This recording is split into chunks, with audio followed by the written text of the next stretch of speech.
Okie dokie. Turn the music down a little bit. Alright. Let's change it so you can see Minecraft. Very nice. Yeah. Okay, we should be good to go. Alright. Stream time. Welcome to anyone and everyone who's following along. Today is probably going to be a slightly lower key sort of stream. I don't have a lot of energy today. But I did promise myself that I would try and do a stream at least once a week, just to kind of stay in practice and stuff. So we'll spend a couple hours doing. It'll probably be less strenuous activities, and by less strenuous activities, I mean we're probably going to be doing a lot of little chores that I normally don't want to spend time doing, but are relatively mindless, I think. So some stuff like that, and then of course we'll do like we always do and wander around aimlessly a little bit at the beginning and see all the new stuff. I don't know why I'm hopping this direction. It's not really anything in this direction. But yeah, let's get into it and see what mischief we can get up to. So this is yet another week where we're gonna be hanging out mostly in Whalestone, I think. This town is really gigantic. It's growing at an ever increasing pace, which is I don't know, it's very interesting.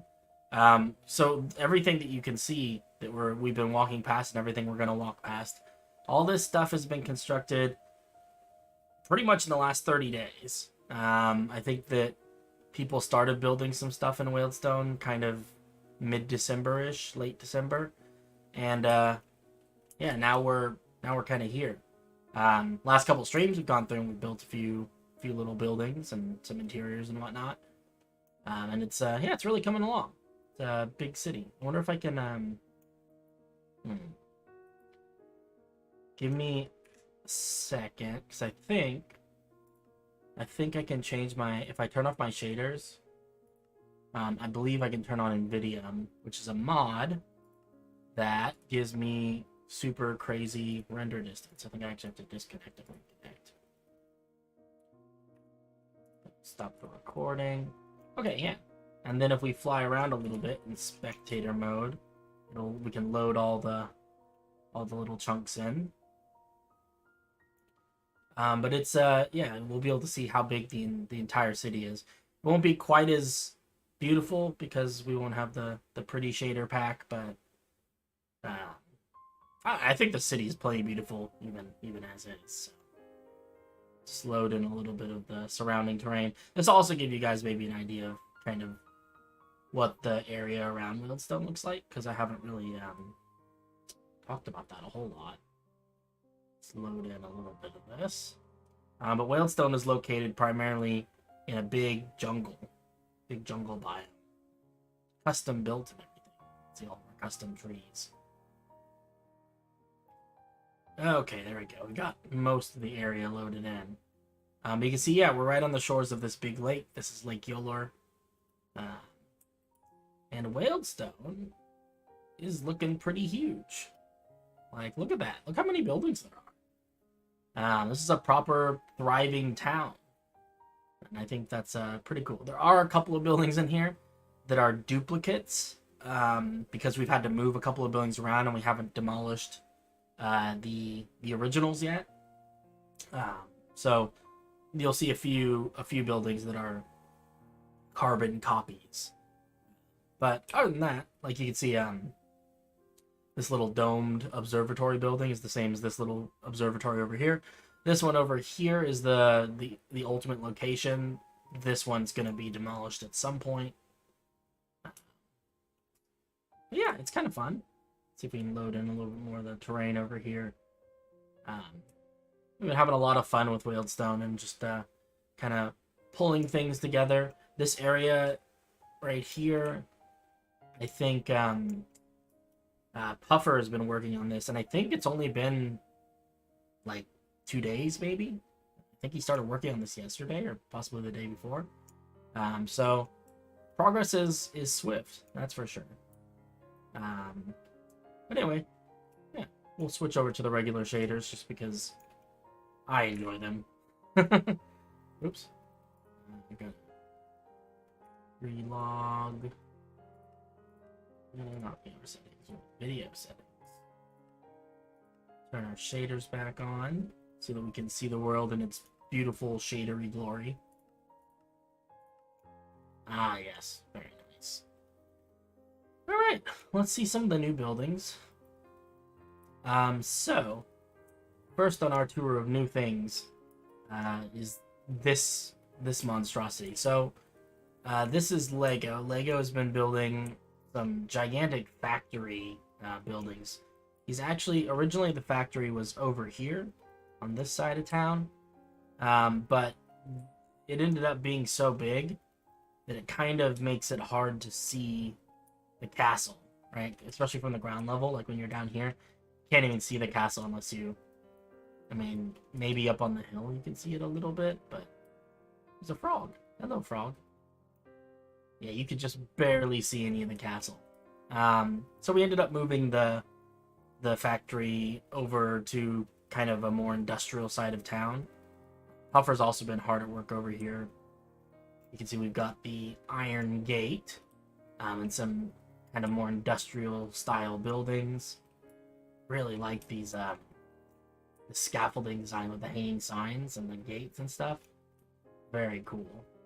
It's got a couple of these scattered around and lots of like pipes and I don't know, canisters of things.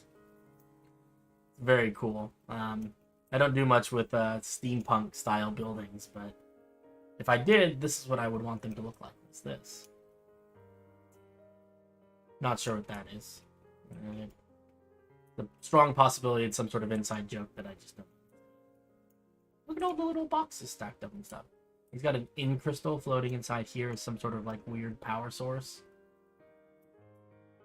Stained glass, or the tinted glass is doing weird stuff with the lighting now. And then barbed wire, I think. With some storage of old parts. There's even a guard dog. Look, his name is Guard Dog.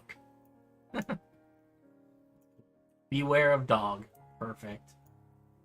And then this is all connected up. This is where it gets a little bit confusing, because I think this crazy amalgamation of kind of factory building and kind of more elegant elven architecture, I believe this was all Richard. Kind of a, I don't know, sort of a mixture, you know, where industry is sort of taking over the world. That was kind of interesting. And then, of course, we got Lego's big factory and everything.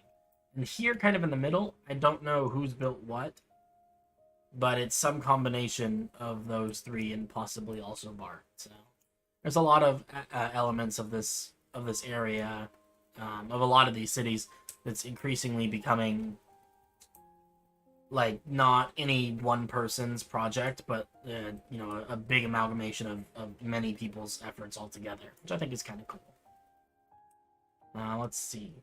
We've also got Bart, who has put together this cute little jam factory, I believe it is.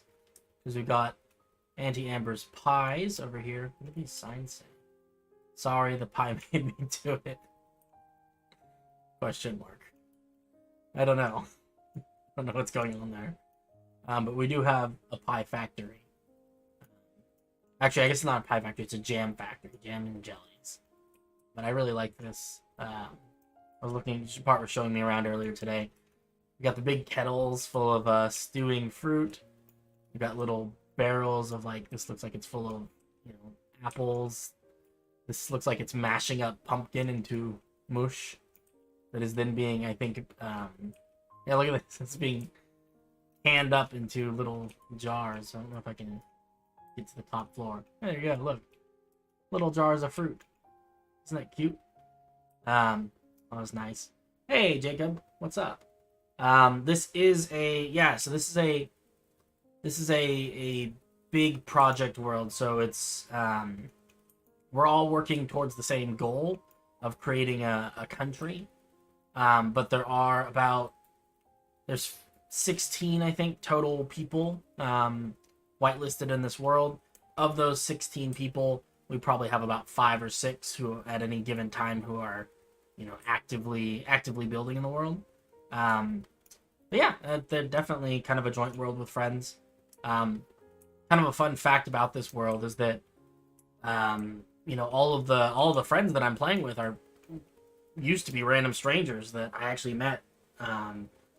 Most of them, on Instagram or Reddit or on streams and stuff, through working on this project. When I started this back in 2020, it was just me. Yeah, over the course of putting this together and growing the scope of everything, I've kind of gathered some like-minded people, and we've become very close friends. It's nice. But yeah, I love these little. I love the little bits, like this little ladder here going up where you've got some like firewood and a barrel. I don't know, like the little stuff is kind of fun. Or like these little nooks and crannies. Like, look at this. I don't even know what this thing is. It's some sort of boiler, maybe? Lego's got it, like, draining down here into cauldrons. That's so cool. Yeah, I don't know. There's a lot of neat stuff going on over here, though. Over on this side, this might be a stable. Not 100% sure what that's intended to be. There's also, like, a little sweet berry patch back here. I'm assuming the sweet berries are being turned into jams and jellies. And then we have Richard's little apple-shaped house. I think it might be a restaurant or something. I don't know. With the worm of wisdom growing out of the top. You can tell he's wise because he has a beard. Everyone knows that beards cause wisdom. It's cool. I recently also found a group of friends that have a world building server and playing. That's awesome. I definitely feel that Minecraft is one of those games that is, best enjoyed with friends. And that it's a game that's a great way of making friends if you don't have friends who play Minecraft. I see a lot of people who come through streams and stuff who say, like, I wish I had a friend group like you to play Minecraft with and stuff. And the truth of it is, I didn't always have this group of friends. In fact, most of my, kind of, don't want to call them regular friends, but friends that I don't know specifically through Minecraft, don't play Minecraft at all. In fact, if I told them that I played Minecraft, they might look at me weird. So it's, Minecraft in itself is a great way of meeting new people. And a lot of the Minecraft communities all around the internet and stuff are fun places to meet like-minded people. Not, obviously, like every community, there are some rotten apples in there. But I found that the vast majority of Minecraft people I've run into in subreddits and Instagram and stuff have been really kind. It's a nice community. But yeah, Minecraft is a lot more fun with friends. That's for sure. Hey MCX, how's it going? It is a long delay. Yeah, it's gonna be a little bit of a delay, and the quality may not be super fantastic. Same as yesterday. It is what it is. Nothing I can do about it, unfortunately. But it's all good. Let's see here. What else can we look at? Oh, you know what? We could go to the schematic world and see some of that stuff, because I don't think I've shown any of that on stream. Yeah, let's go over there. That's cool to relate to. I'm gonna head out, but do not fret. Subscribe. Might pop up here and there. That's awesome. Well, have a nice evening or afternoon or morning or whatever it is for you. Thank you for stopping by. I appreciate it, and have fun. Good luck with your server with your friends and stuff. If you do pop into other streams and stuff, let me know how it's going. I'd love to hear. Sounds pretty cool. Let's see. Let's take a little magical tour of the schematic world. we have creatively named our schematics world Schematicsville.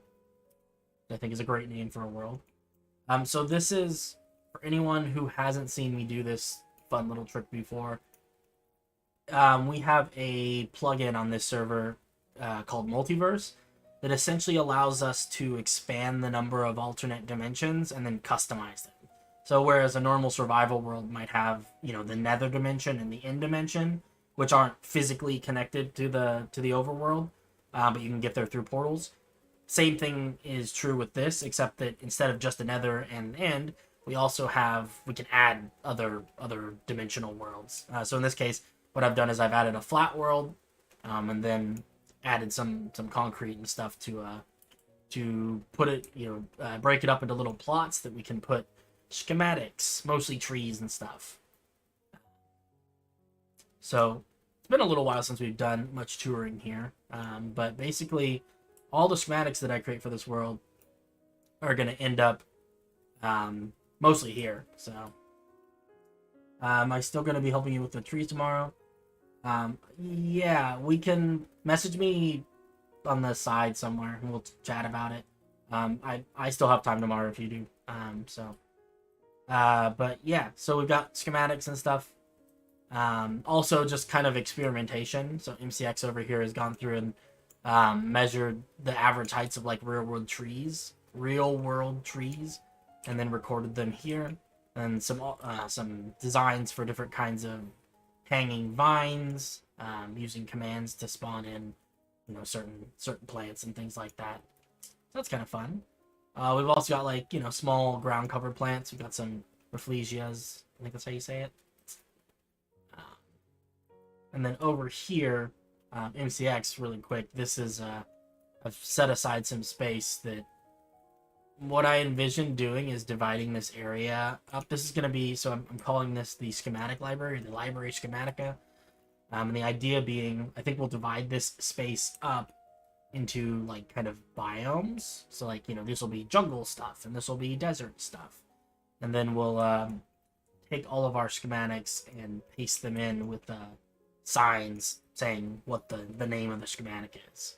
That way people will be able to, when they want a schematic, because currently it's a little bit confusing. You have to, if we use this command, this gives us a list. You can see there's 62 pages. And this is every schematic that we have loaded onto this server. The names, I've tried to keep them like informative, but some of them are better than others, and none of them give a clear picture of, what does this actually look like. So my goal is hopefully to get these schematics put down and then labeled so that people can fly around and be like, oh, this is the schematic I want to place. This would look really good in the, in the garden that I'm building. Okay, what's it called? And then down here, there's like a little sign, on a block that says, oh, this schematic is called whatever, Fairy Globe number 3. And so then you can load the schematic and paste it in, and you know exactly what you're getting. So I think that'll help. The closest real-world counterparts to the Minecraft trees. It's it was. I imagine it was a lot of work, but you know what? I've referenced that many times, so it actually has been fairly helpful. So that's good. Over here we've got some kind of I don't even know what to call this. Like, I guess the best descriptor I can give is kind of like Minecraft, like art therapy, I guess. I don't know. But this is kind of the side of the map where people come and just build stuff that they have in their brains, that doesn't really fit necessarily in the part of the world we're building right now. But you just need to get the creative energy out there somewhere. And so I believe this was Richard. I'm almost certain this was Richard, given the way it looks. But yeah, we've got a couple of these. This one I'm guessing is also Richard. He does a lot of these super, super organic shapes. Over off in this corner, we have Lego's done some little dioramas. Those don't look. There's a donut. We've got kind of like he's built like a little cyberpunk city. I really like these. These are fun. But obviously, yeah, given that this project is like largely fantasy, medieval, this sort of thing, there's not really a good place to put something like this in our world. But if you just really have a hankering for building cyberpunk, you can come out here and put stuff together, I guess. But yeah, really cool. Lego's done some neat stuff. He's done a lot of different themes. This is kind of like, I call this Meat World. I don't know exactly what it is. I think it might be, I vaguely remember him mentioning the other day that it was kind of based off of the Crimson biome from Terraria. Well, I wonder if there's a name. What does it say? The Visceral Mass. That's horrifying. I like it. Over here we have, I'm going to go with Volcanic Jungle Temple. Black Gold. Alright, that's pretty cool. That's a cool name. I don't know if any of these have like any like functions like redstone buttons or anything like that. Not sure. I like the little player heads. Those are cute. And then over here we have Candyland. That's literally what it's called, or what he's calling it. The chocolate cake mountains and the donut, and there's a gumball machine. This diagonal candy cane is really cool. I think that might be my favorite part of this whole little diorama here. Because that must have taken him quite a while to get right. And then the last one is this little Badlands. Kind of a factory in some Badlands area. Got like these very industrial looking buildings, minecarts, cranes, and stuff. And then like little kind of Western saloon. Red and blue. I don't know. Maybe this is like a... Kind of reminds me of like a map from like a Halo or something. I don't know. It just has that kind of shooter game map look to it, with kind of the open central area and then some stuff around the edges. I don't know. I don't play shooting games, so that's probably very incorrect and stupid, but what are you gonna do? High fantasy upwards. I'm assuming you were talking about Richard's stuff. In which case, yes. Hey, Canary's here. What's up? Hello. Welcome. Let's see, some other stuff. We built this a few days ago. This is an ice boat racetrack. It's got... I don't think any of us... I can only speak for myself. I've never built a ice boat racetrack. I've seen videos of them, but I've never actually done one myself. So it's probably not great, but it's kind of fun. I did a little bit of really basic redstone to add like some little obstacles and then these little jump plates. Still not entirely sure Puffer built this, and it's really scary. And I know it shoots snowballs at you, but I don't know exactly what it does or what it's for. But it's kind of cool. And then we have this super cool shortcut where you come across here, and you have to go along this very narrow ice path. And then the race ends with you launching yourself as a TNT launcher out of the top of the volcano. I thought that was kind of cool. I don't know. Maybe we'll give it a quick run. I can embarrass myself on stream. It's fine. I'm really bad at these courses. But I also really enjoy them. Like, I like doing it. Also, this start button is kind of bugged. I'm going to have to go and see if I can figure out how to fix it. I like doing it. It's definitely, like, it scratches an itch in my brain. But I'm not very good at it. So, let's see if we can... Oh, already hit a wall. I want to hit these jump pads, though, because these are... Oh, no. I didn't get enough speed. Okay. Oh, look at that. Isn't that cool? Okay, this is a tough one. Nope. Gotta go back. There's another jump pad. Technically, I could just fall off the edge, but I really like this. This is the lava path, and I really like going there. Ooh, Wardens.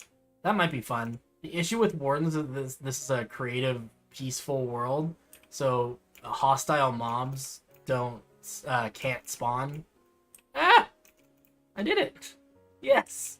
I made it. Okay, let's go. We've been sticking, I believe the standard is two laps is the... So we're gonna try to go, oh god. We have to back up. Oh god. I think I have to go all the way back because I don't think I have enough speed otherwise to make it across. Okay. Up. Yeah, we did it. Back to the start. Okay, let's see if we can... Maybe we'll go the long way this time. Oop.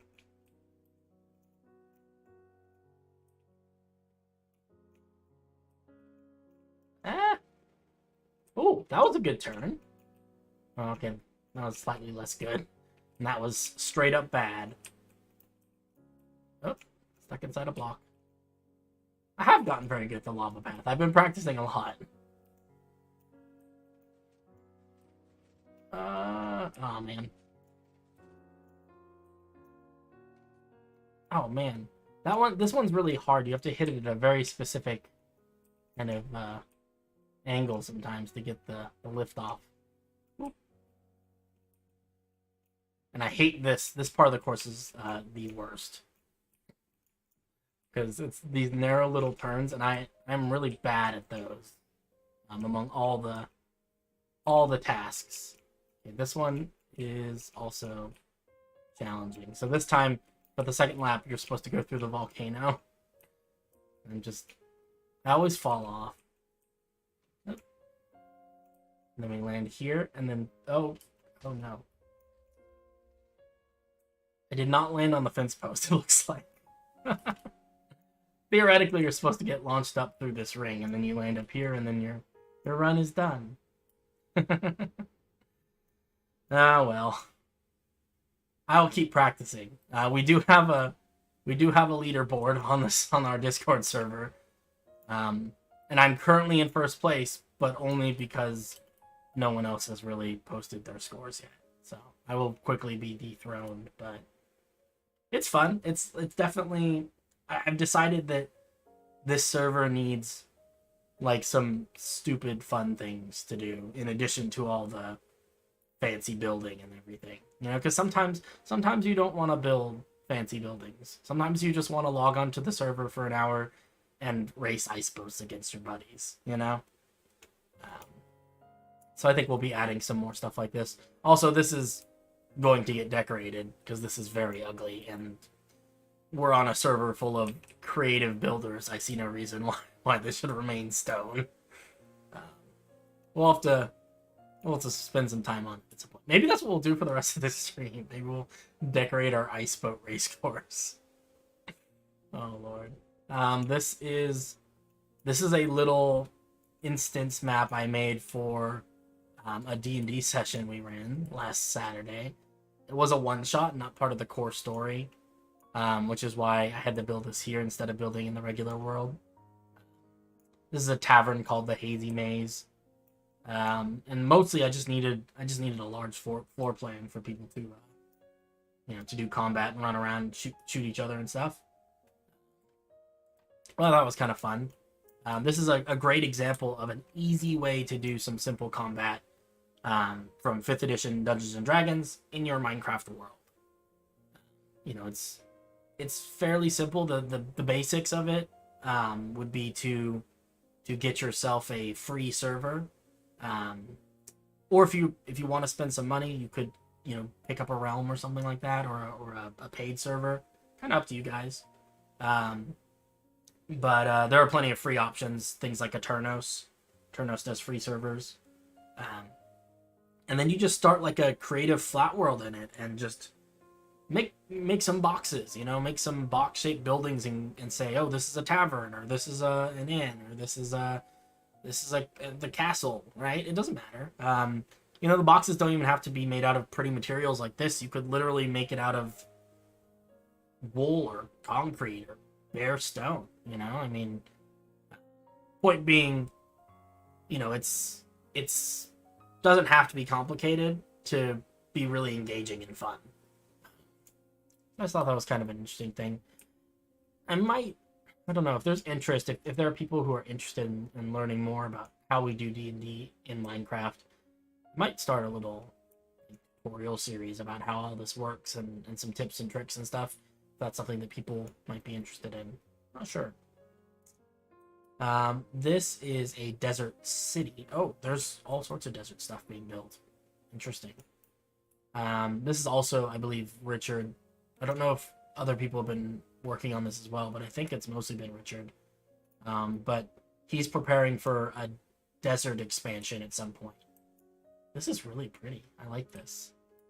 The weird little garden. The trees are new. I haven't seen these. But yeah, this is a cool little desert map. He's been getting really into deserts. Has kind of been the theme for him. But this is just beautiful. I love this little thing. I believe this is the city of Ankizul, or at least part of the city of Ankizul. Not 100% sure. I'd have to ask Richard to know more. This is interesting though. This is new stuff. And by new stuff, like I literally mean this was not here yesterday. Okay. Yeah, this is very new. I like all the colors in here. Wow. That is really beautiful. In a really confusing way. Like, these colors do not seem like they'd go very well together. I really like the effect. This is very beautiful. I'm not sure what it is, but some sort of castle or guard tower, maybe. Interesting. Oh, also at the top of this big onion dome, there's a scorpion statue. Which is just probably the coolest scorpion statue I've ever seen. I don't know if I've ever seen a statue quite as good as this one. It's very realistic. I thought that was nice. I'm curious about these pink wool buildings down here. Also, these little stalls are cute. This kind of looks like Bart stuff, though. This doesn't look like Richard stuff. It could be Richard stuff. But typically, all the really small scale buildings are typically not Richard buildings. Navarro is the province. It's kind of a coastal desert, akin to kind of some of the deserty areas, kind of in the Mediterranean, Black Sea, Dead Sea kind of stuff. These are interesting now. I guess these are just little individual shop stalls, maybe? So I know that Bart and Richard were talking this morning on the Discord about building like little things like this that could be schematic into the desert, because we haven't finished the terrain part for the desert yet. In fact, I haven't even started it, so I guess they're just prepping some stuff that we can cut and paste into the desert once it's finished, maybe? I think that was the discussion. I don't know, I'll have to go back and read that thread again. These are cute little houses, though. I like this. And I'm assuming the pink wool will eventually be replaced with, like, sandstone. These are nice. I like them. The one thing we do have to be a little bit careful with, and this is something that Bart and Richard are aware of, but like the big thing that I want to avoid with this project, and one thing that I've been very careful to try to avoid as we've gone, have been like cookie cutter cities. And I'm sure you've probably all seen these.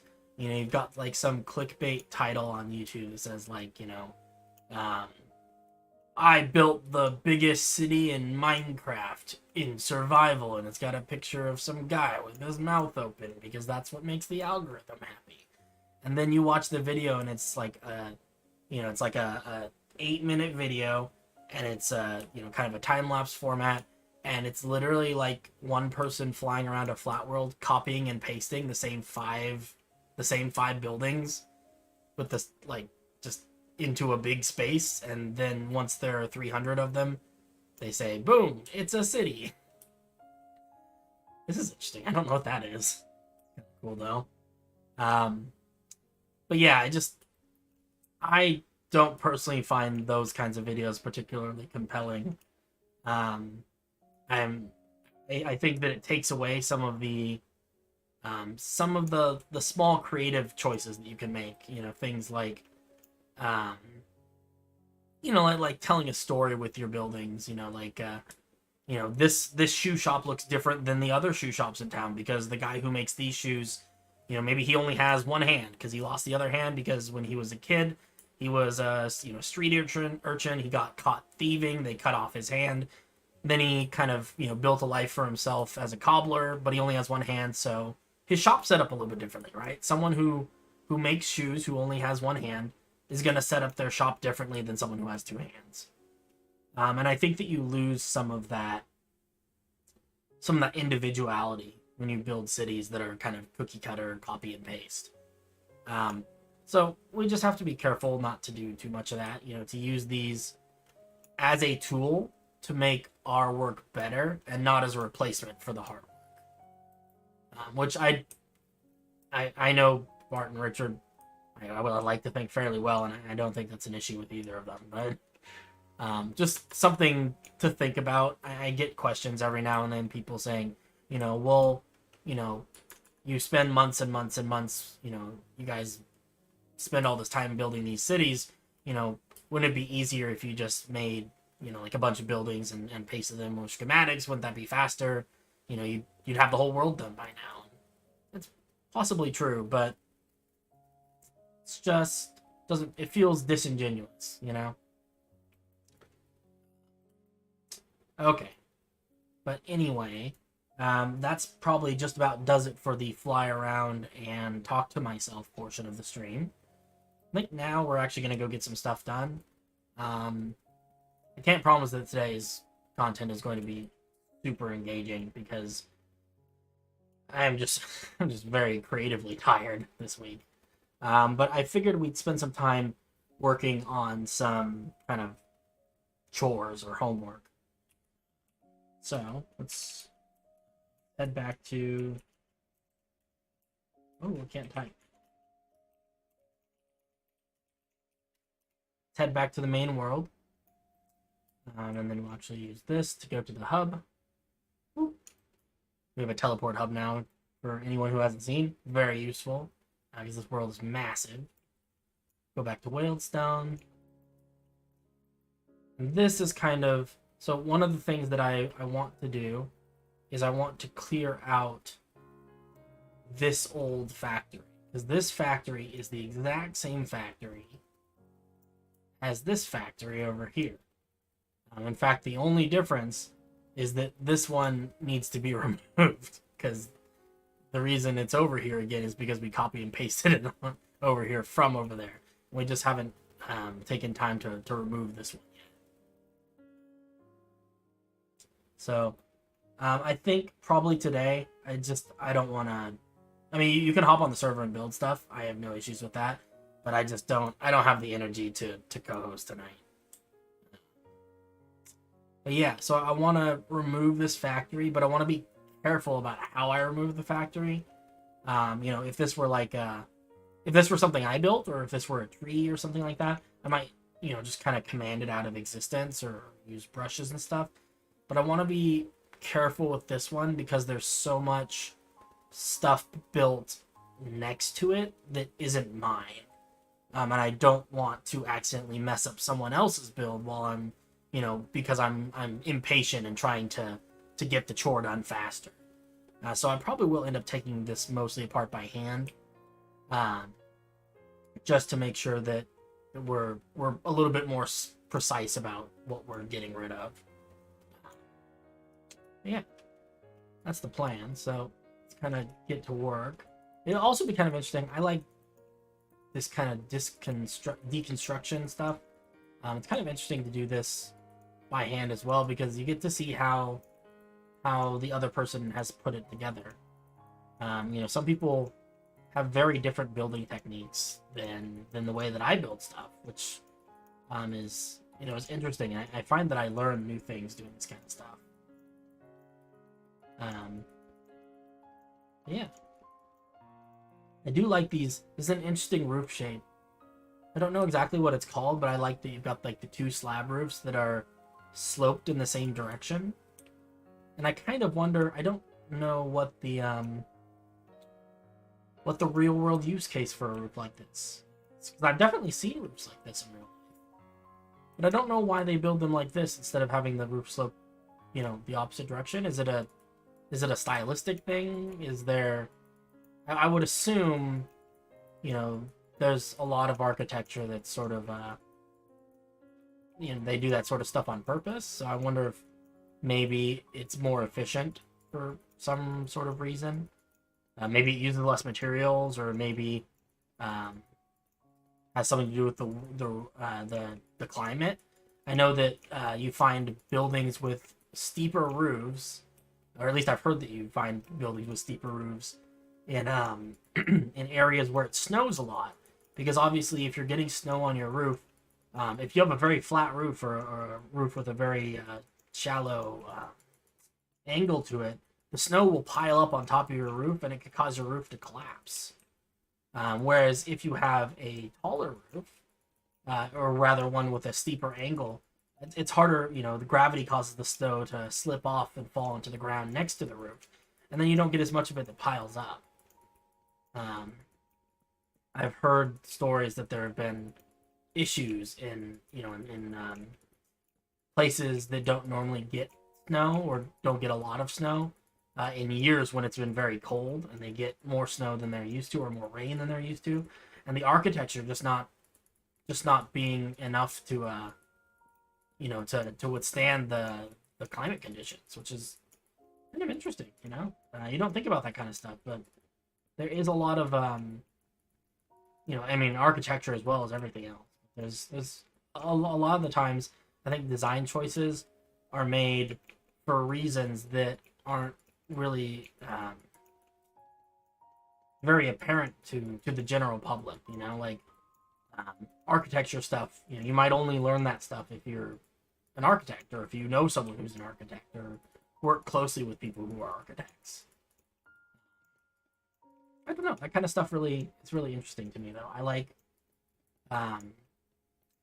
like learning about how other people do stuff that I can't do, learning new skills, and not even learning them with the intent of me being good at them, but learning about them, just learning about what the effort that people put in to getting good at stuff. That's cool. I was watching a video earlier today about the evolution of the Rubik's Cube.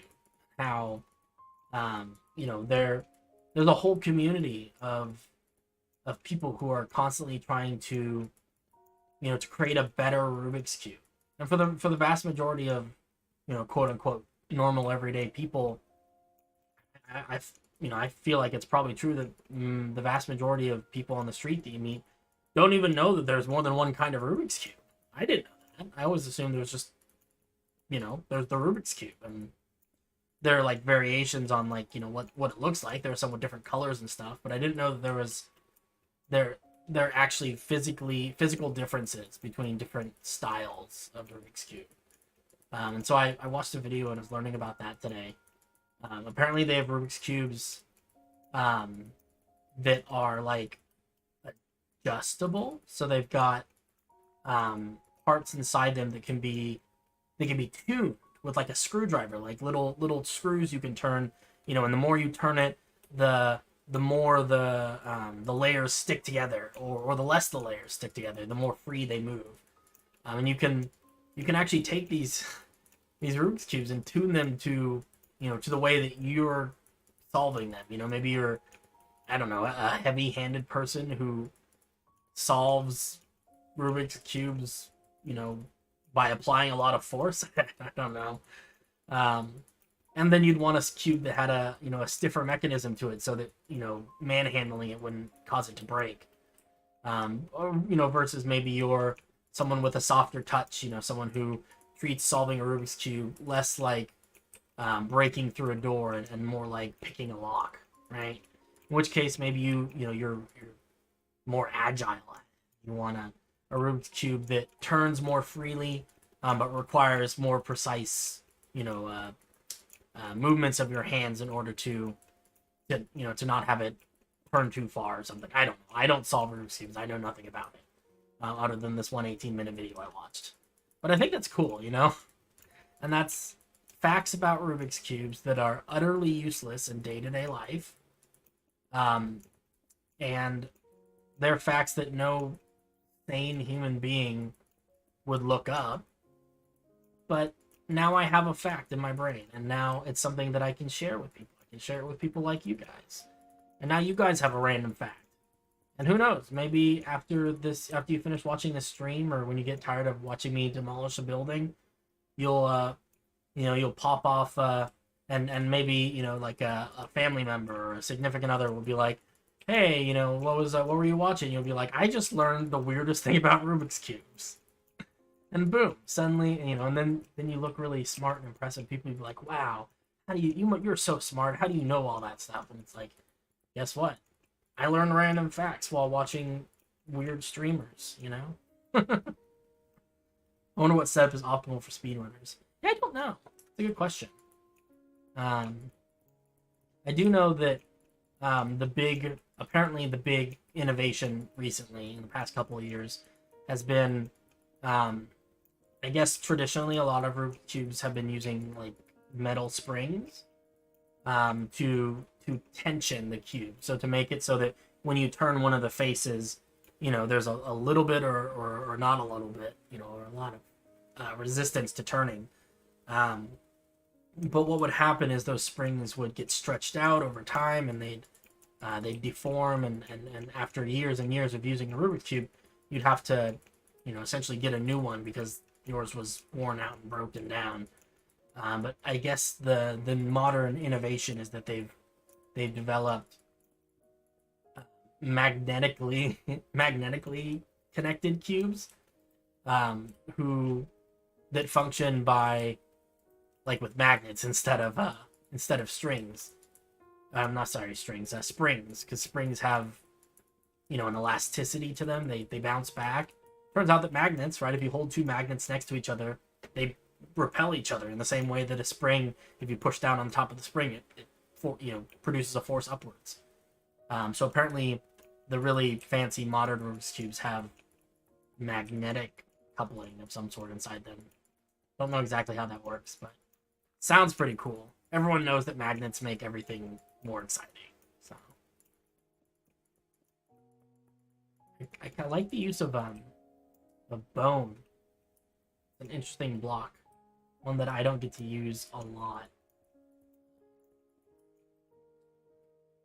It's also interesting that he's done square pillars in the corners on a diagonal building, which is interesting because I don't know, I've never actually tried doing that. I also like these windows with the fences, trapdoors in front of the fences. Anyway, yeah, I feel like I learn a lot, even demolishing other people's builds, which certainly feels a little bit weird. This definitely, especially because we're such a friendly group. We don't, there's not a lot of competition or anything between members of the server. We all kind of work together, which means that griefing is pretty much never an issue. So it's interesting seeing, it's interesting taking apart someone's build, because this sort of thing almost never happens. Sometimes people take apart their own builds. But in this case, Lego and I have already talked this through, and now the factory's moved and everything, we can safely demolish this one, because there's nothing here that he still needs, I don't think. And if there is, then I will apologize profusely, and we may be able to load it back up this world if he needs to, like, collect some bits and pieces. But I'm pretty sure he's got everything he needs over there, because when we moved it, we moved much as I know all of it. Wait, why are we slowly demolishing a building? Okay. Also, hello, Finn. This is a factory that Lego was building, but it's right in front of the castle. And what Richard and I noticed was that when you're standing on the ground, you can no longer see the castle because the factory is so big. Which seemed like kind of an issue because it feels like, you know, in a world like this with kings and queens and stuff, you should always be able to see the castle in the city, right? That kind of makes sense. So what we ended up doing, is we ended up Lego and I, this was with his permission and everything. We ended up moving his building over onto this side of town, kind of away from the castle and everything. There was some empty space here, and this was already kind of an industrial district. So we ended up, this is the actual building. This right here is what we've already demolished. This was, yeah, so we moved it over here. Everything's all copied over, so we won't lose anything. But now I'm just getting rid of this old copy of the building slowly, so that we can put other stuff here. And also because I'm just interested to see how it's put together. And don't worry, I'm not like, oh man, that Lego guy, I really hate him. I'm just gonna wreck his builds on stream. That would be mean, huh? I wonder if there are people who stream like on 2B2T, you know, or like anarchy servers where griefing is allowed. I wonder if people do streams like that where they're like, you know, I dislike this one player in particular, so we're gonna stream me griefing his base. You think that stuff happens? That'd be kind of funny. I mean, less funny for the person whose stuff is being destroyed. But, you know. The only time I've ever seen intentional griefing in our community was for the Astral Land April Fool's event. Yeah, exactly. It's always been accidents and stuff. And then Astral Land, that was a sanctioned event and everything, so. There has to be a better way to do this. I could do it with commands. I'm actually kind of enjoying doing it by hand. But basically the big reason I'm trying to stay away from like just using a big cut command or a brush or something, is I don't want to mess up any of the stuff around it. There's this nice statue and like even like these trees and stuff. I don't want to mess them up because they're nice. They look good. So I feel like if I use TNT or if I use commands, there's a chance that I do something recklessly and destroy something that someone else has built that's not meant to be destroyed, and I don't want to do that. Depending on how long this takes, though, I may end up using some small commands to remove bits and pieces.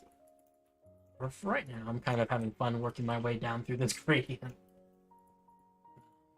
Yeah, no, I definitely do not want to use TNT. That seems like... Because TNT is also something, you know, if I do a command wrong and I break something, I can undo the command. If I do TNT wrong and I break something, I cannot undo TNT. TNT is more or less permanent. I mean, I could roll it back with Core Protect, but that's a lot of effort. Oh no. It is probably less effort just to blow this up by hand. So that's what we're gonna do. Oh, interesting. He's got black concrete behind these bars to make it look dark. Stuff like that definitely happens in 2B2T. I mean, I know that stuff gets briefed and stuff, but like, do you think, like, have you ever seen someone like streaming griefing stuff on an anarchy server? So that's the part I'm kind of curious about. Is griefing stuff on a server where it's allowed? Is that still like is it a taboo thing? Like I guess my question is, should you feel ashamed for griefing a build on an anarchy server? Like, is that something you should be like, I feel bad about ruining this person's work? Or do you not feel bad about it because, you know, they knew what they were getting into? These are the rules of the server? I don't know. I mean, me being who I am, I would feel bad. That's also why I would not survive on an anarchy server for very long. because I'm too nice, you know. Like I would give away, you know, I'd get my first food and everything, and then give it away to someone who needs it more, and then they'd kill me. That sounds about right. I might not take the top off of commands, and then have to worry about surviving build. Do it by hand near the bottom. Yeah, we might. I might do that for the second half of the building. I don't know. I'm kind of having fun doing it this way and just chatting though. Also, the longer that I do it this way, the more I don't have to think of what I'm gonna do after I finish this task. So that's also a thing. I've seen clips of streams briefing builds on 2B2T. That's crazy. Man.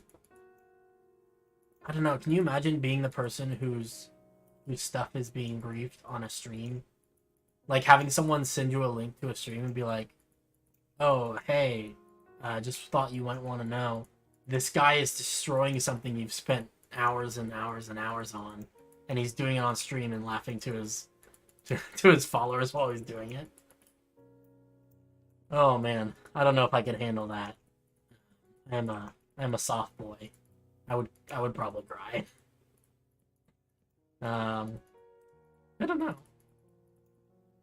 I'm not sure if I personally understand the appeal of anarchy servers and stuff, but to each their own, you know? I mean, I'm sure there are tons of people who don't understand why I would spend 3 years of my life doing this. Sometimes I don't understand why I've spent 3 years of my life doing this, so, you know. For the content, I guess. Something. I'm gonna drain this water before it goes everywhere, though. Can't spell drain, though.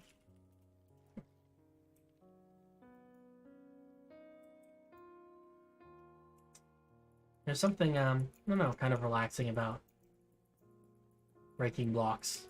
If I really wanted to, if I wanted the big dopamine rush, I would do this in survival mode with like an axe and a pickaxe and stuff. But that would probably take a little bit too long. Speaking of factories, you should have Lego look into building out the maw. Oh, okay.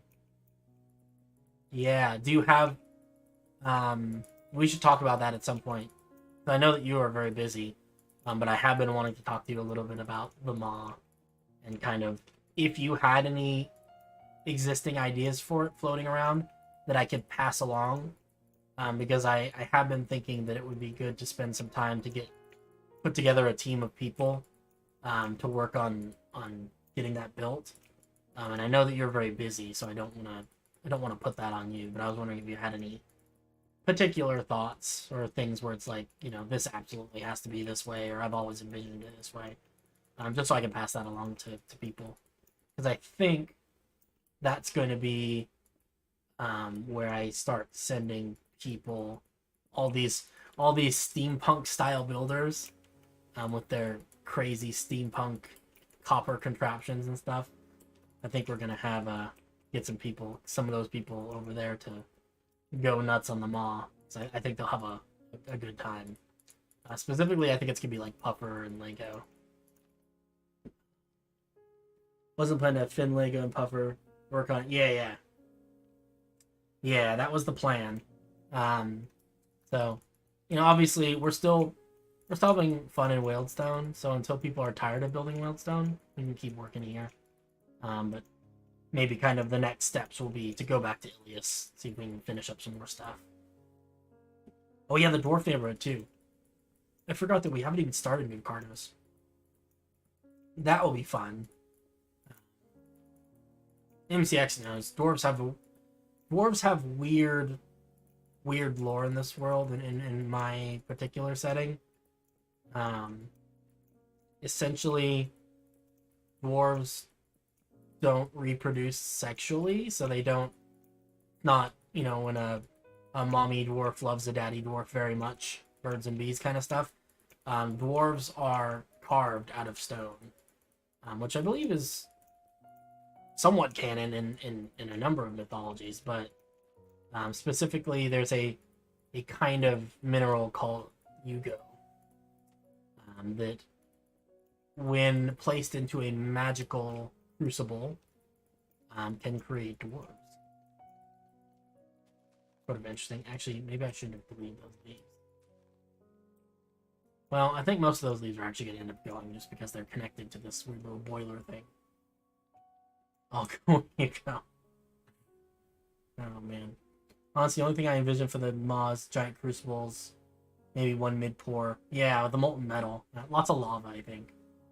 A lot of mythologies cite the origin of humans is made out of clay. Yeah. I like that. Kind of, oh, man. Speaking of mythology and stuff,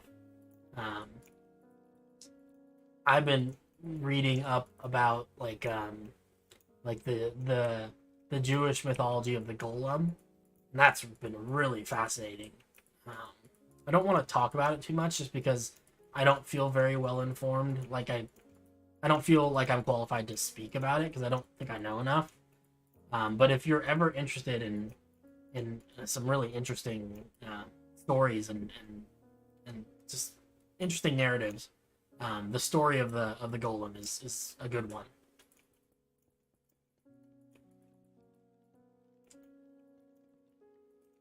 But yeah, it's interesting. Yeah, we'll have to figure out the maw. Just for anyone, maybe we'll go visit really quick just so we can because I've got a little bit of the ADHD in my brain and I can't sit still. So we're gonna go visit really quick. We'll also just go see the stuff that Finn's been working on because I forgot to visit that. Especially because Finn's here and he can hear all of our nice comments. I just have to find the one that leads to Ilias. That's so many teleporters. There we go. Okay, so oh yeah, I forget, Finn, you haven't seen a lot of our new stuff. Yeah, we have a teleporter hub now. Because so many of the cities are now far from Ilias. So this is the maw. This is what we've been talking about for people who don't know what we're talking about. It's essentially like a gigantic forge. I imagine it being the kind of forge that you use to forge like the iron side panels for like armored boats. Really big stuff, right? This is, the kind of forge where they cast cannons, big operation, cooled by seawater. So we've got this the water will actually end up eventually flowing into the forge through the dragon's mouth. You see there's a little bit of water in there. And then inside the maw, we've got a bunch of empty space, which we haven't done anything with. But essentially, this is where we're going to put the big forge. So, like MCX talked about, big crucibles, full of molten metal, big anvils, and like auto hammers. I think auto hammers are like a concept that people can visualize, but like, big metal things on chains that kind of fall from the ceiling to squish the red hot metal, and just all sorts of stuff like that. Lots of industry. I think that'll be cool. So that's what we got to do. Obviously, there's a lot left to do. Finn has done an incredible job of detailing the outside of the maw and making this beautiful dragon head. I really like. Looks like there's been some stuff added since the last time I looked too. This eyebrow looks new. But yeah, it is gorgeous. And then over here, this is the dwarven area we were talking about. There's so many signs. Why are there so many signs? New Cardos, Red Loam, the Maw mechanical stuff, divine magic, dwarves are non-magic. Yes, that is also true. Dwarves do not are pretty much the only race that none of them are innately born with magic because they are not born by mortal means. It's a whole thing. There's a lot of lore connected to the dwarves. So this little corner of the world needs to be fleshed out, and then we'll need to do some work on the maw. So we'll get to that eventually. This is where Finn's been working recently. Finn is very busy because Finn is like super smart. He's like he's like a computer genius or something. He like basically runs Microsoft and stuff like that. So he's very busy. He's got a lot going on in his life. But he's but he's been working on this area. I think this place has changed, I don't know, maybe 4 or 5 times now, where it's like continually gotten it's continually gotten like new makeovers over the past 3 years. It's been very entertaining to watch. This is the most recent iteration, which I think is interesting.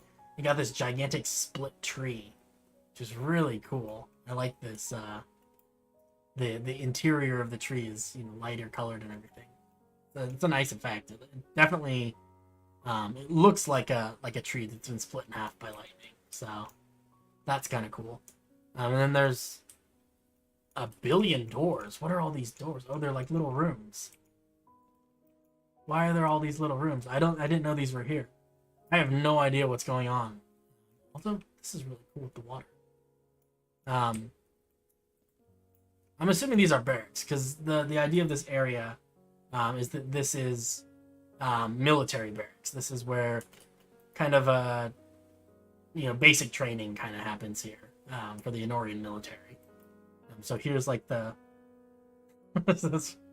apparently it was not obvious to everyone that was a split tree, but yeah. So this is like the front. This is kind of the main entrance to the what do you want to call it? The camp, I guess. I don't know. Or the port. I got the cool bridge.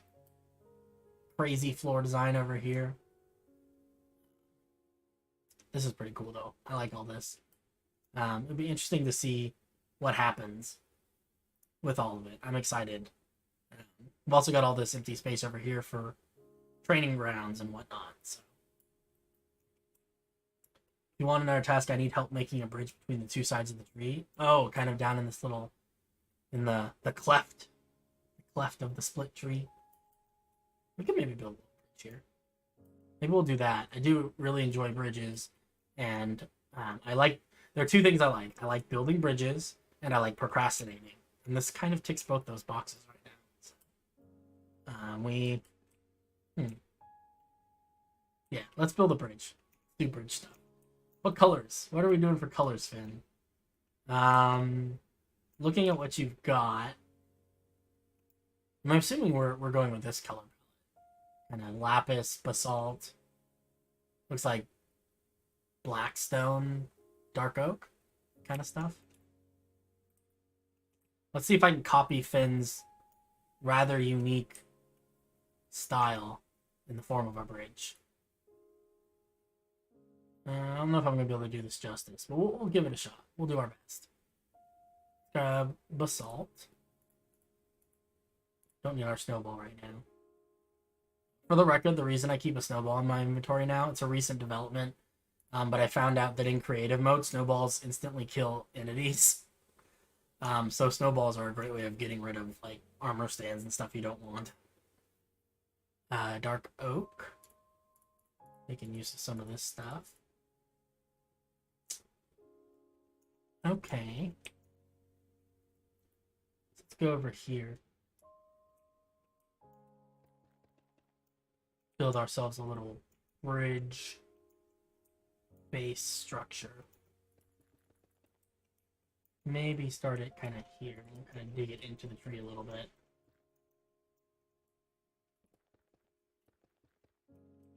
Kind of like that. This is going to be a pretty short bridge, I guess.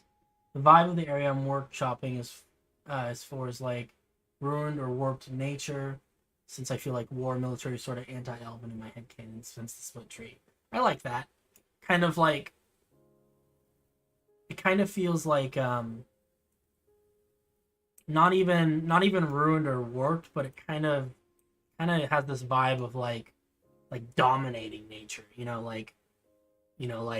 taking natural stuff and converting them into into things for us, it's kind of a vibe I feel.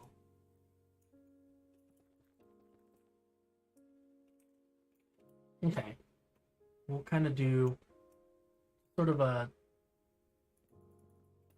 somewhat simple bridge design. I think something just like this. I don't really want to try and build the bridge at an angle. I think it'd be better for a straight ahead. So we might be able to fill in some of this.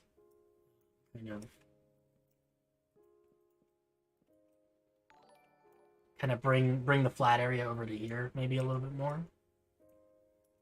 Let's see if we can figure that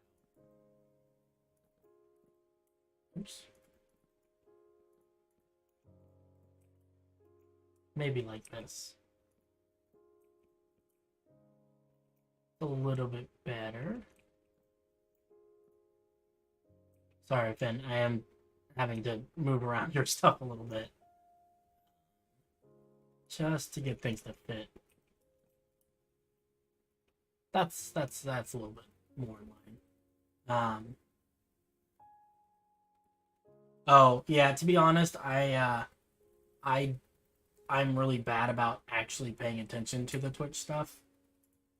Which is why I think I set up the I can't even find my Twitch I set up the like the channel reports and stuff, and then just never bothered to alter them even after I discovered that the prices were too high. So I apologize for that. Let's see. Okay. I think we bring this across like this.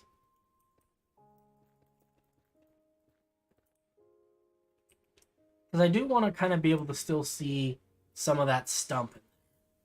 Because I think that's important. Because it is a very beautiful stump.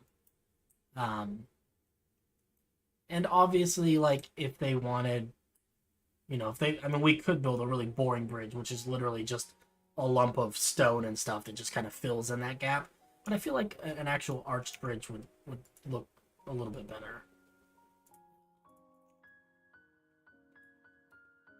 Get some of our deep slate. I'm thinking deep slate versus blackstone, just because the deep slate matches the basalt a little better. Let's do... I don't think we have enough for a thicker walking platform. I think we just gotta kind of do like this.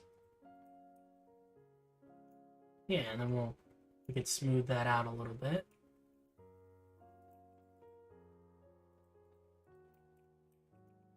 Okay, grab some deep slate like this.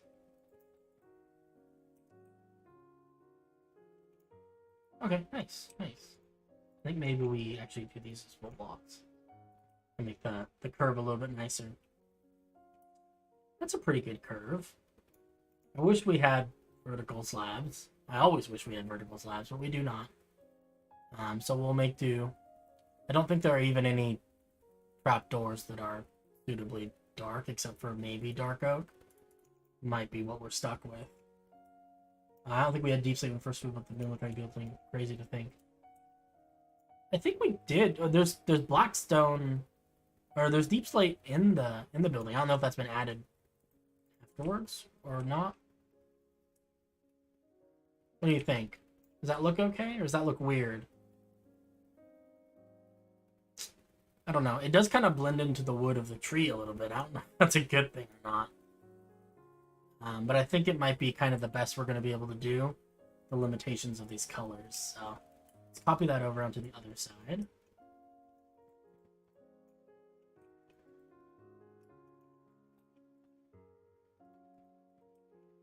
And these are actually full blocks. These are all slabs.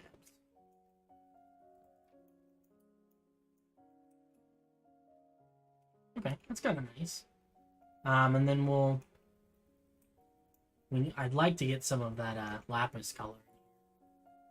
See if we can do some kind of in the support. Kind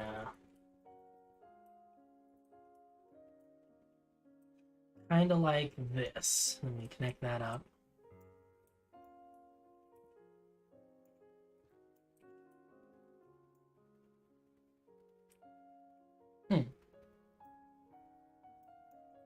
I think if we just do that on the other side, it will look good as well. See if we can maybe replace... Oh, that gets a little complicated. Maybe we don't do that. Oops. Wood. Oh, that's way too bright.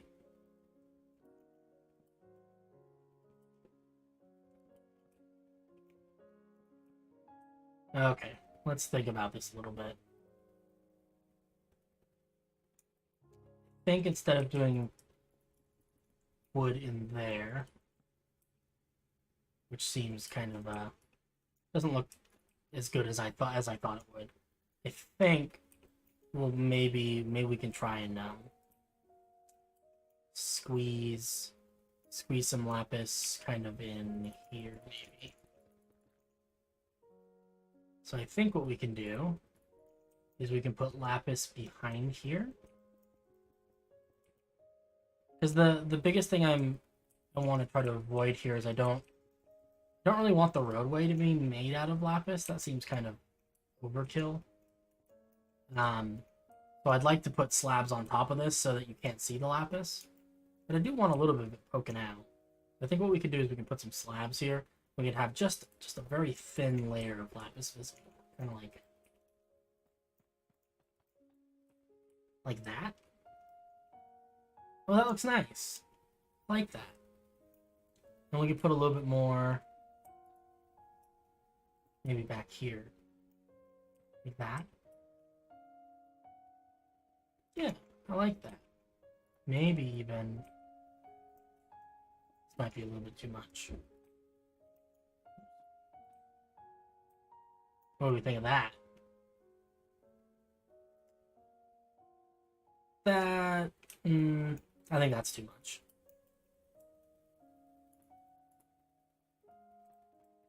I think just like this is just about perfect. Just a little tiny bit of color. There we go. Very nice. I like it. It keeps it from being too flat. And then do the same thing on this side.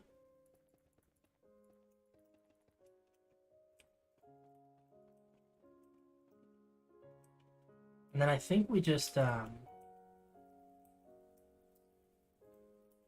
think at this point we just put some slabs on the roadway. Maybe we can do some sort of little design there or something.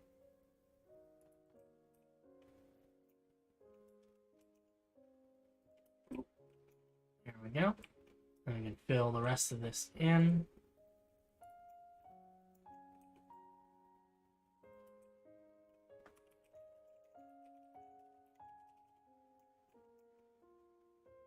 And then I think we just slab it.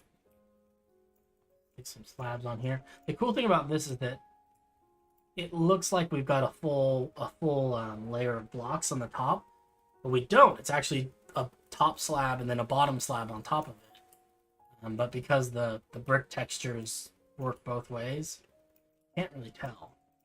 It's kind of a fun effect. Let's see. I wonder if we should maybe texture this a little bit. Maybe we'll texture it afterwards. I kind of like it, just deep slate bricks. Sometimes it's nice just to have all the same thing. Although it might be nice to have some cobbled deep slate in here just to make it look a little bit old and worn. Because I imagine this area is not quite so sparkly and new.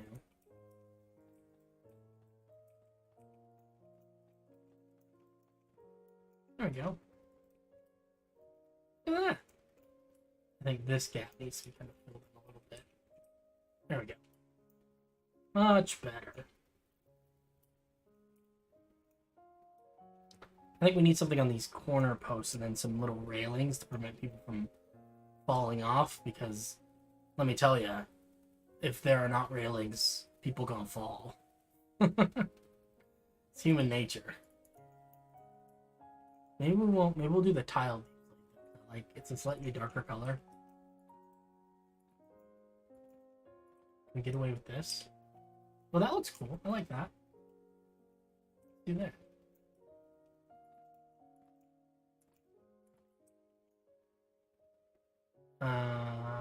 Trapdoors.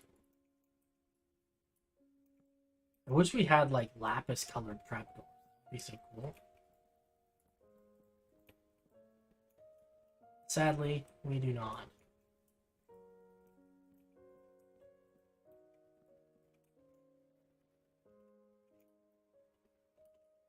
Do these actually prevent people from jumping? Yes. You can stand on top of them, but you don't walk directly on top of them, which is important. Finn, I don't know if you're still there, but if you are, did you envision this being a covered bridge or a not covered bridge? I don't want to take away from the nice waterfalls in the background. Not covered. Okay, cool. Well then, with that, we're probably pretty close to done. I'm gonna put some decorative knobbly bits over here, and we are actually replace this last row of slabs. Meets up nicely. What other decorative stuff can we do? Feels like I need some lights, maybe some solar. And then we can do item frames. Blank. This is what I'm thinking. I think we put a lantern on top. Item frame. Oh, not that. I'm thinking of.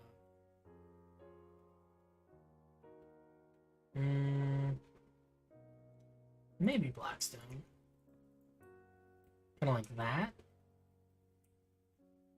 I'm not sure how I feel about that. Let's see. What else can we do?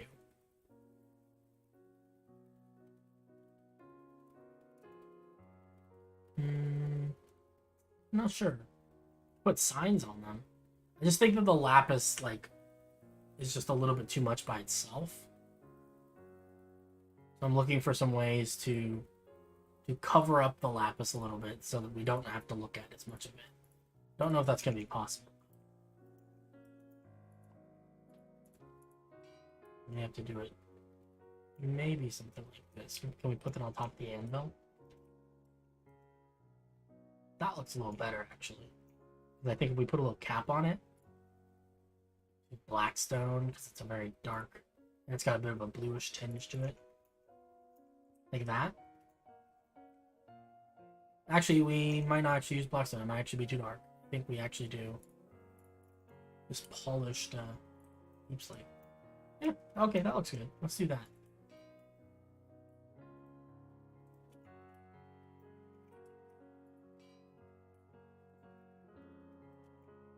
This, and one more. Then we can maybe put lanterns somewhere. Not really sure about those, but I won't worry about it now. I think this is probably good enough for the time being. See you later, MCX. Nice chatting with you. Alright. Well, that's looking nice. You can still see some of the stump in the middle. This could even be some sort of, like, meeting place, I guess. Like, you could carve, like, a little doorway or something down here if you wanted, Finn. Some sort of sacred meeting area. I don't know. But there's a little bridge. If you don't like it, feel free to tear it down. I'm not emotionally attached to it at all. But I will cry if you tear it down. Anyway. But yeah, yeah, I'll, it's probably not going to be for a couple weeks, maybe like start of February. But at some point, as a group, I want to chat with people about kind of what the next steps after Whalestone are. We're getting close to kind of the end of that story, I think. There's plenty left to do. So. That's fair. I personally like the tree, but I also recognize that the artist spirit in all of us makes us hate our creations. So you do what feels right, you know? And with that, I'm gonna continue punching this building. What's the story of Whalestone? Oh, you're asking all the right questions today, man. Um, Whalestone, because it's funny because I actually spent like 3 hours last night working on kind of outlining the story of Whalestone and kind of like the relevant topics of the town. Uh, so while we're hopping around beating up this building, we can talk a little bit about it. But essentially, Whalestone is kind of Whalestone's got has some conflict going on, and the main conflict that's happening right now is a conflict between nature and technology and industry. It's kind of it's kind of this whole um, it actually comes down a lot to kind of like a Fern Gully sort of thing where it's um, you know uh, industry is coming and people are coming into our town and trying to industrialize it and to bring us into the future, but it's not necessarily a future that we want to be a part of. It's destroying the natural world, and we like the natural world, and we would rather it not be destroyed. And that's kind of what's going on. So Whalestone, in its early days of its history, was a very spiritual kind of religious town. You can see, you can't see it from here, but if we fly a little bit, you'll be able to see. Got this gigantic domed building over here, and this is a temple to the goddess of water. And so that was kind of the main thing for Whalestone for a long time was, people would make pilgrimages to this area, to pay their respects to the temple, and maybe get a blessing or something from the priest there, little stuff. But what has kind of gradually begun to happen is this town has gone from being a little, a relatively small religious centric town to being a major trade hub, um, sort of by accident, not really by anything that Whalestone did. So Whalestone's location on a map is, for much of its history, was not very impressive. It's kind of along the edge of a lake, but sort of pretty far inland. And there aren't a lot of like really compelling natural resources nearby. So there aren't nice areas that you can mine in. There's not like, you could cut down the trees, but the jungle trees are just, in a lot of ways, a lot more effort to chop down than they are. You have to fight with them to get them down.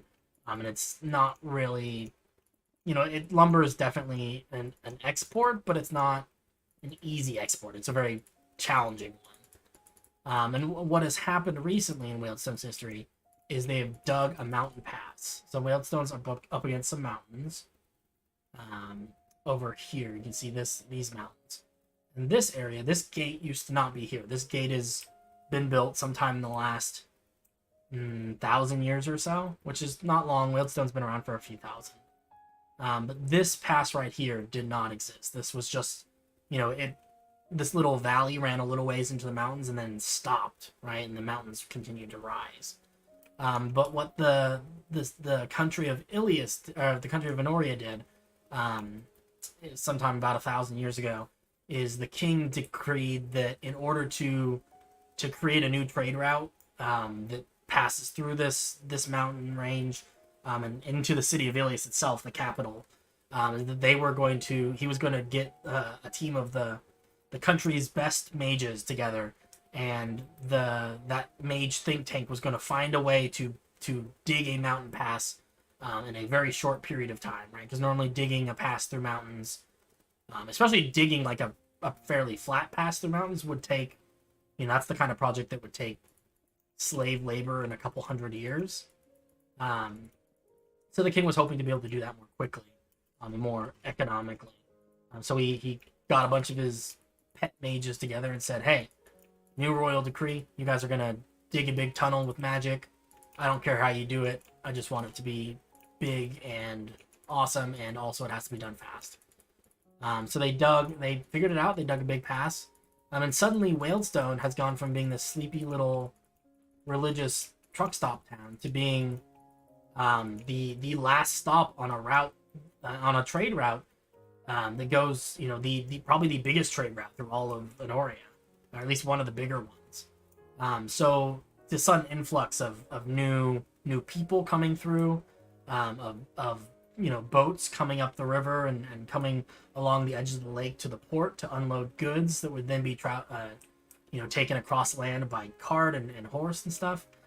All this new industry popped up kind of out of nowhere, and Wailstone suddenly found itself with a lot more money and a lot more status in the world than the city had ever really had before. So that was kind of the rise of some of the political structures in Wailstone. Wailstone is the capital city of one of the commonwealths in this province.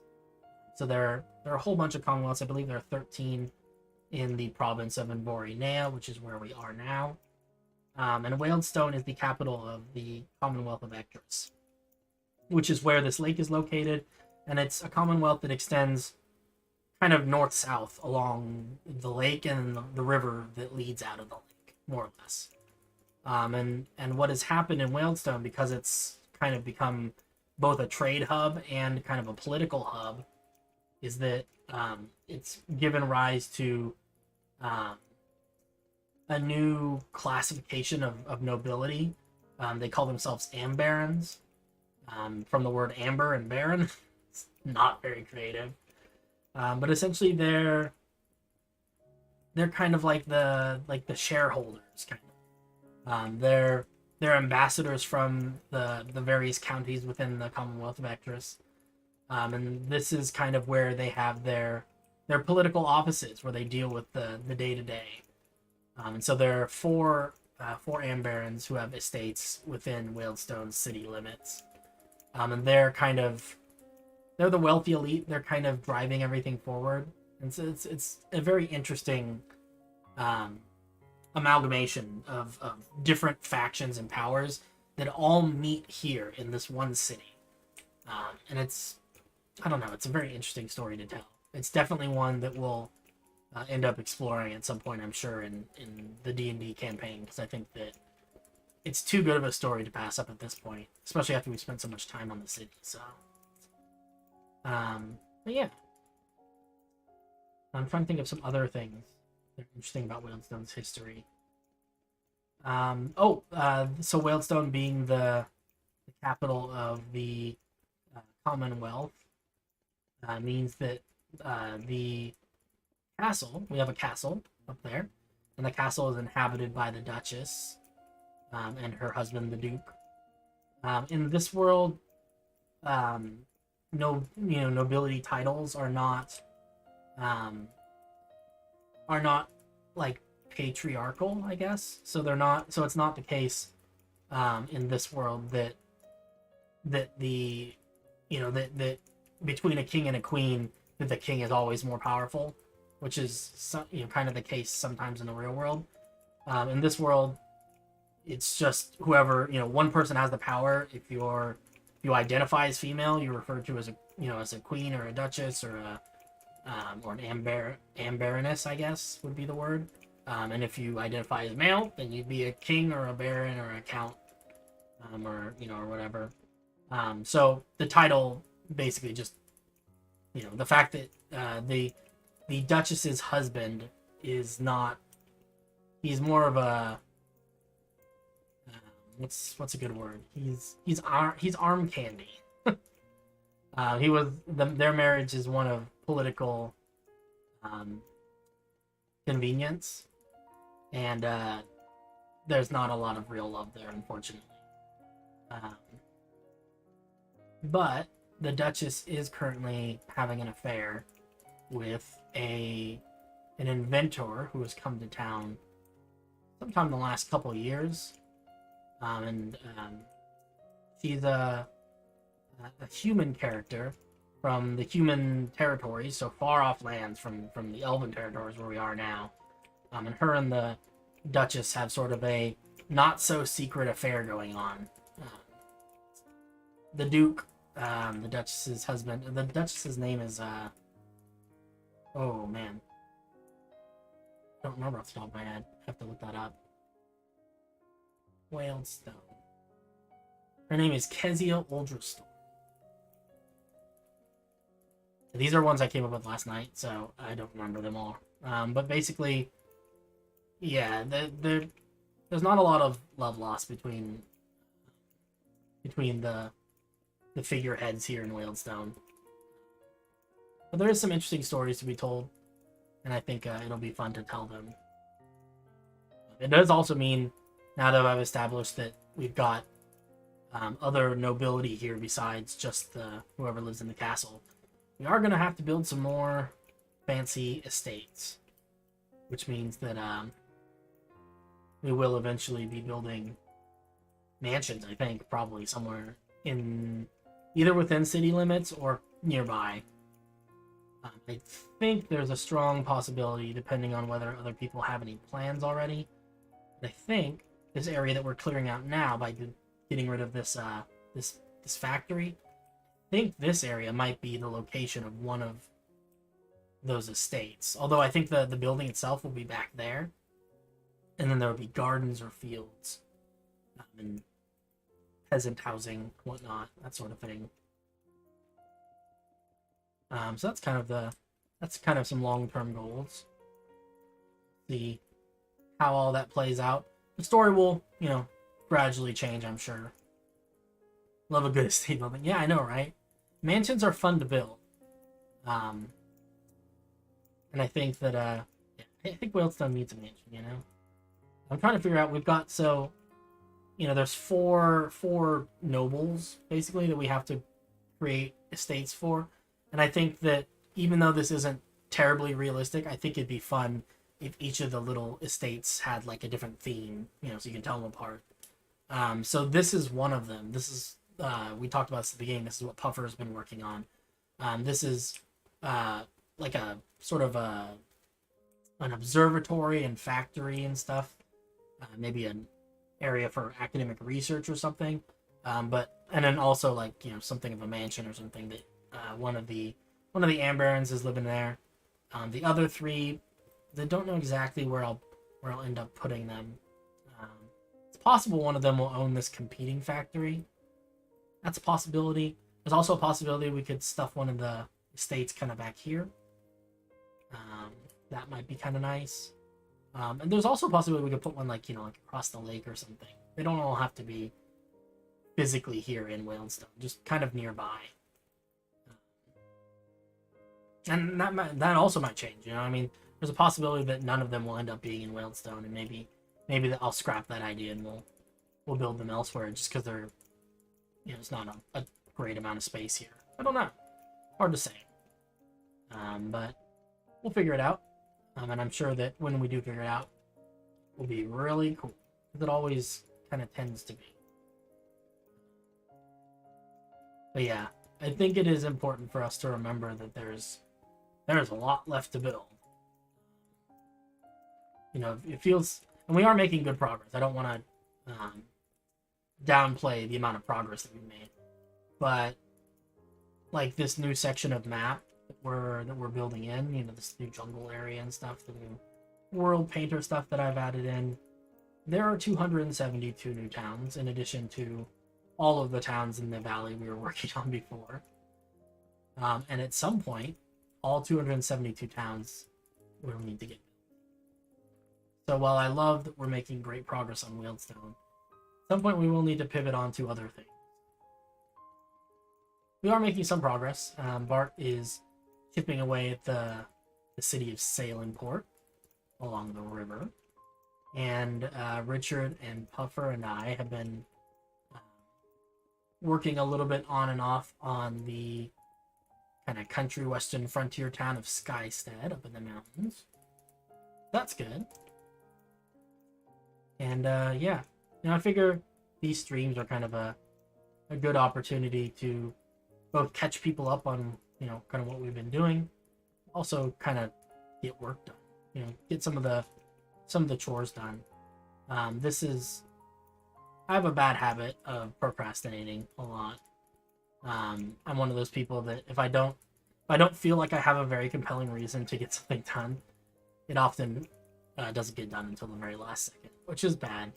You shouldn't procrastinate, but also it's important to accept that everyone does it a little bit, so it's kind of unavoidable, I think.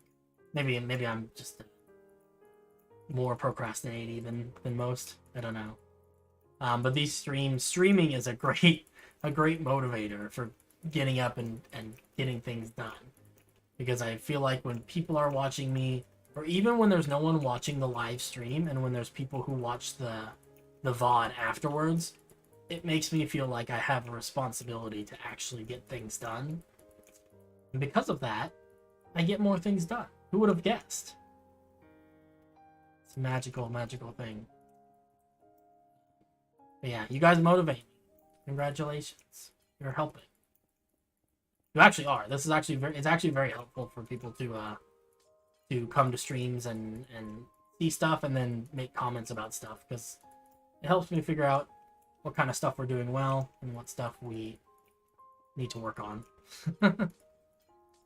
And also as like a content creator, you know, what stuff, you know, if I do a stream where I do chores and tear down buildings, is that a stream that people watch? Do people want to watch that? If I do a stream where instead I build only interiors, is that a stream people want to watch? Do people want to watch me build interiors? I don't really know. I'm not sure what people want to watch. You know, for the most part, for most of my time streaming, I mostly just make the stream content that I would want to watch if I were watching a stream. But I know that I have we'll call it eclectic taste in streams. I'm a big fan of really kind of wordy long form educational content. That's my niche. I like videos that are really long, videos that are, you know, an hour plus. I like videos where I learn something, or where someone goes into very deep detail about a subject. And because of that, you'll notice that the streams that I do are long-winded and also long duration. I mean, it's kind of unavoidable to do a long stream because a stream, by its nature being real time, has to be a couple of hours, I think. But yeah, I do tend to talk a lot. Like many people in the world, I'm uncomfortable with silence. And it feels kind of lonely for me to sit in a stream. Like, if I were to just be quiet for 5 minutes, I think it would drive me mad, because I need something going on. So I don't know. It's weird. There was a period of time when I tried doing no microphone streams, because I found it exhausting to talk solidly for 2 hours, which it is exhausting. But I found out that I kind of hate doing those, because more effort to not talk than it is to ramble. You guys know me. I'm great at rambling. I do a lot of it. But yeah. I don't know. I'd love to hear people's opinions if anyone has any about stuff they like, things from videos that they watch that they're like, that was great, I like that, I want to see more of that. Or alternatively, you know, the opposite, things where people are like, wow, that was the worst, I cringed the entire time, you are a cringy little boy, and you shouldn't be on YouTube. Also valid criticism, and I would honestly, I would love it if someone popped into the stream and said that. Maybe not those exact words, but if someone told me that they don't like that my videos are so long, it'd be helpful. I'm doing 1 hour interviews for my studies right now, and just 2 of them in a day makes me so tired. Yeah, especially interviews. I mean, interviews are not like a conversation, because you have to really actively listen during an interview.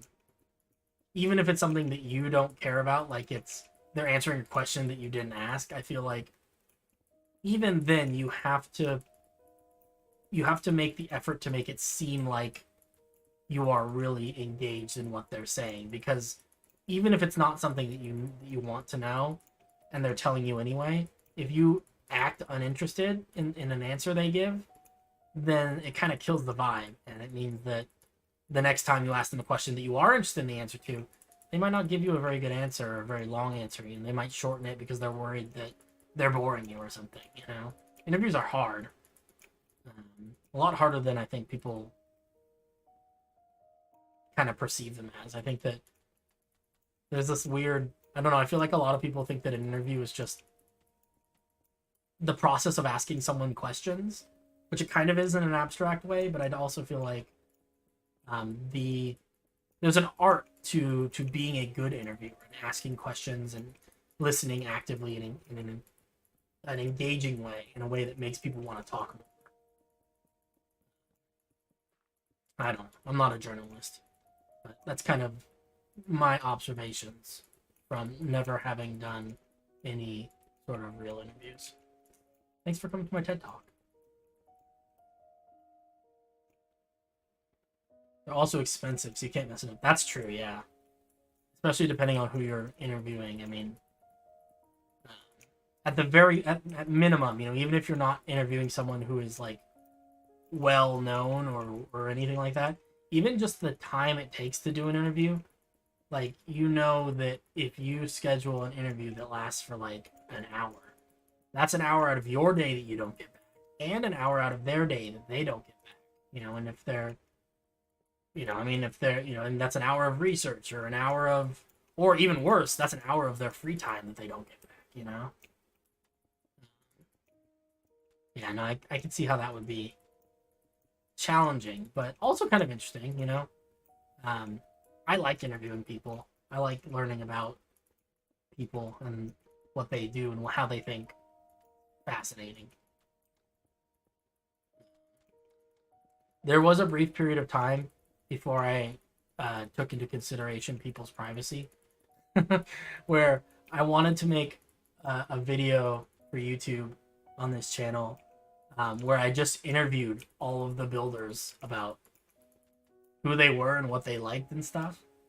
And then I realized after formulating that plan in my head and stuff that kind of an invasion of privacy. Like, I don't have any right to know about people's lives unless they choose to share it with me. And I don't want to push people into a situation where they feel like they have to tell me the answers to these questions because, you know, because they're on my server and stuff. I don't know. It's a little bit complicated because I do feel like, despite the fact that I am a goofy individual that no one should ever take seriously or consider an authority figure, people on this server seem to take my word seriously, which is nice. I like it. You know, it's always nice to be appreciated, but at the same time, a lot of responsibility when, you know, someone asks you a question. You know, if you're someone whose opinion doesn't matter and you give a wrong answer to a question, it doesn't really matter, right? Like, if, you know, if you're just some gear in the machine and someone comes up to you and asks you, you know, like, hey, you know, do you think this building looks good? And you say, I guess so. Yeah, it's fine. You know, that means one thing. If you are the person who started the server and someone comes up to you and says, do you like my building? You say, I guess it's all right. Then you just hurt someone's feelings. And even if they don't say anything about it, even if they don't mention it, there's a possibility that they feel hurt by what you've said, or that they, you know, that it was an unintended negative outcome. And those things stick with people, you know, and I've made mistakes in the past. So I just try as hard as I can these days to try and be careful about what I say, because sometimes the things that I say mean more to the people I say them to than they do to me. I like interviewing. I definitely need to get better at it. Not amazing at it yet. Definitely a learned skill, that's for sure. I would like to get better at interviewing as well. Part of it that's interesting that I've noticed is that there's a lot of crossover skills between being someone who's good at interviewing and someone who is like a good conversationalist, someone who can keep a conversation going, and while maintaining a level of quality to the conversation that keeps people interested. Because I think that's also, there are people who talk a lot, and then there are people who talk a lot but who say things that people want to listen to. I consider that I fall into the second category. I think I'm someone, or in the first category, because I feel like I'm someone who talks a lot, but not necessarily of particular substance. I say a lot of words because silence makes me uncomfortable. But there are some people who are really good at, like asking the right questions that, make you feel heard and make you feel like they care about what you've said, and that's a nice feeling, when you get interviewed by someone who legitimately seems to care. One of my advisors compared having that much responsibility in those kinds of power dynamics as being Godzilla. I like that. That's actually like a really interesting comparison. It is weird, because like, even when you mean well, it's so easy to mess it up.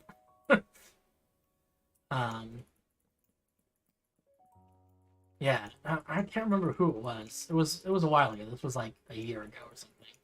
But I remember someone telling me, someone from the build team, saying something along the lines of like, I thought about doing X thing, but then I stopped myself and I didn't do it because I remember you had said you don't like X thing, and like, like I mean, I don't even remember the initial conversation. I don't remember saying I don't like whatever it is they said that I said I don't like. And it was probably an idle comment, or maybe I was in a bad mood or having a bad day, or whatever the case may be. I probably didn't mean it, but it's something that they took to heart, that they remembered for however long. And it's just people remember stuff. I don't know. I guess that's the point. I don't know if that's really a point, but interesting. And I think it's a situation that comes up in regular life too. If you've ever been a manager or a supervisor, at whatever line of work you're doing, that's a great amount of responsibility too that people don't really talk about as much. It doesn't feel like they talk about it as much. It's just it's, you have to be careful about what you say because your words carry more weight than they do otherwise. Anyway, this factory is getting demolished. Though, look at that. We've cleared most of the building. We just need to move some of these fiddly bits. The crane's gonna be complicated, I think. Maybe not. I don't know. I think I just might feel bad about moving the crane. It's so intricate. It's a good point for sure. Having self-awareness is such an important skill to have when you have that kind of responsibility. Yeah, that's true. Responsibility and like good leadership are really difficult skills in themselves. I still don't know if I fully understand exactly what goes into being a strong leader or having that specific kind of charisma that makes people want to listen. I don't know exactly how you accomplish that, or if it's even something you can learn. Hey Jarrett, what's up? Welcome. We are demolishing a building. I promised that we are demolishing a building I got permission to demolish, though. I'm not just randomly blowing up someone's factory. That would be rude. Probably. And I don't think Lego would be very happy if I just randomly destroyed one of his factories. Good leadership is very hard. And I think the biggest indicator that good leadership is hard is how many people, like normal everyday people off the street, you ask just some random person, have you ever had a bad boss? almost everyone will say yes, because everyone's had a bad boss, you know, or most people have. Maybe not everyone. Some people may have had really, really good bosses their entire lives, but I feel like most people have had at least one bad boss or you know, some sort of leader figure. You know, a bad parent or a bad teacher, some sort of bad authority figure. You know, and that can be impactful in your life. You know, I mean, especially, you know, in the case of like you know, like a family. You know, having a bad parent can you know, influence your entire life, everything from birth to death, basically. So, you know, definitely important to realize not only that there are bad teachers and stuff in the world, but that it's always important to self-reflect and to look at yourself and ask yourself, am I the bad teacher? You know? That's the way I look at it anyway. Look at that, we got some actual redstone and stuff going on here.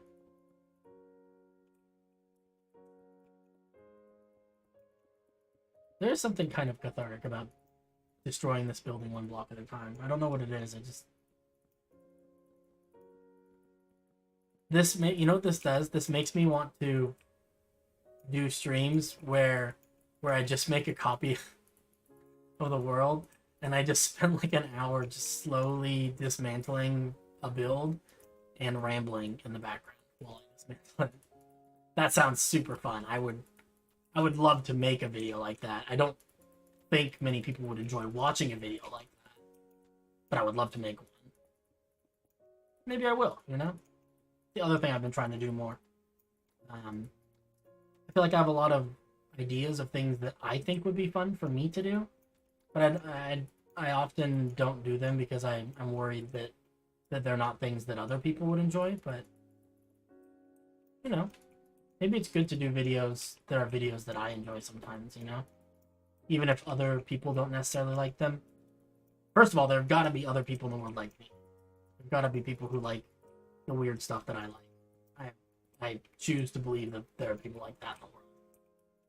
And you know, I think that also people like watching content made by people who care about what they're doing. Maybe, I don't know. Because I feel like that's kind of the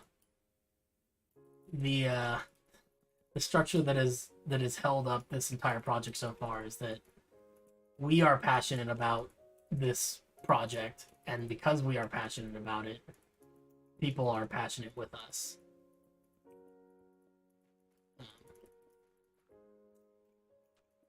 So maybe I will make some weirder videos. I don't know. Hard to say. I have been enjoying all the videos I've been making recently. All the stupid jokes and the silly editing and yeah, no, it's been great fun.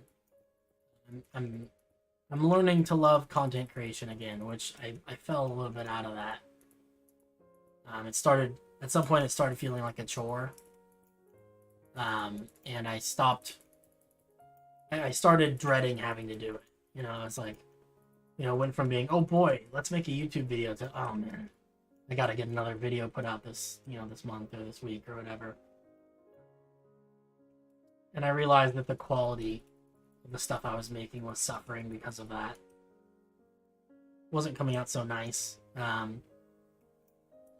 Yeah, I'm not even sure if it was burnout, you know, because I feel like, I don't know, calling it burnout, at least for me in this specific situation, feels like an excuse, because I don't know that it was necessarily the fact that I was burnt out, because I feel like burnout implies that you're tired of doing a thing because you've been doing that thing so much, so you've been so focused on doing the thing. And I don't know that I was focused on doing the thing. I think I was just bored of doing what I was doing, which was not much, but I don't know. Point being that but yeah, you know, I don't know. I didn't feel, my heart wasn't in it. So I took time off, and I just focused on the stuff that felt good, you know, just building and hanging with my friends and stuff. Um, and it's coming back, you know. I'm getting back into the swing of things. I'm excited about making content. You know, and even these streams, you know, like I used to. There was a period of time where I really loved streaming, and then there was a period of time kind of after that where I was nervous about doing streams because I don't know, because it just felt like a lot of pressure. It felt like every stream I had to have a plan ready about what I was going to accomplish, and if I wasn't accomplishing enough, you know, then I was doing something wrong. And I'm trying to take a step back from that mindset because I think it was kind of ruining the game for me. Because I think that you know, looking back at it, I think now that it's perfectly okay to go into a video or a stream or anything without a plan. You know, sometimes you don't have a plan, or sometimes you have a plan and it's not a good one, or you decide along the way that it's not what you want to do, and that's okay. You know, it's part of the creative process. And I think that, at least for myself, I had gotten so used to seeing the creative process as a very it's a one-way street. You know, there's only one way to do the creative process, and it's this way, you know, and not that way. And instead, you know, I think I've focusing more on you know, not doing what everyone says I should do and doing what I want to do and what I think is cool is helping me feel more excited about this game. And I think that you know, it just makes for more genuine content, I guess. Just stuff that feels a little more real. This is kind of weird. I guess this is just we'll get rid of the surface layer, and then I think we can just kind of fill it in. So this kind of stuff I'm not super concerned about filling it in super nicely. Okay, so we're going to use the fill command where we have fill R.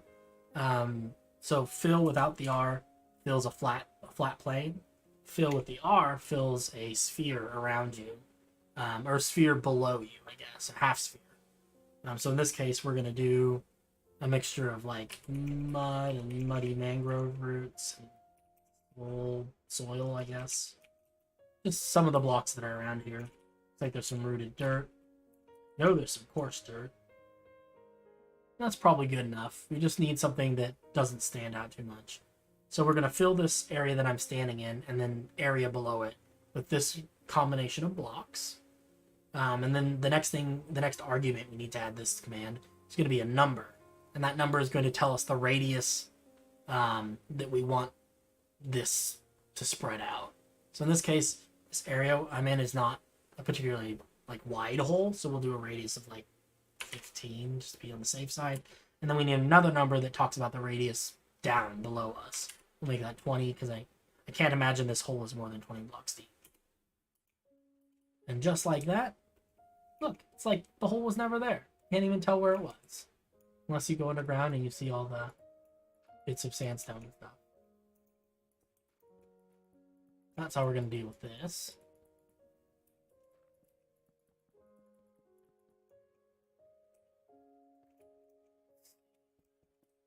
Cover that up a little bit. Oh boy. All right.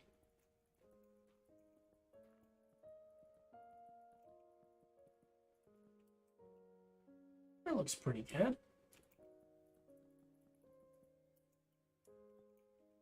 Okay, and we're actually just I'm gonna use the exact same command. So when you have commands enabled, if you type a backslash and then you press the up arrow key, it'll automatically pull up the most recent command that you have used. This is super useful when you want to use the same command over and over again in the same you know, in the same session and everything. If I were to leave the server and come back, this you know, history of commands is gone, so it only works in the same session, but it is useful. I think we head off. Have fun. Thanks. Have a good evening, Finn. Thanks for stopping by. Good to see you again, buddy.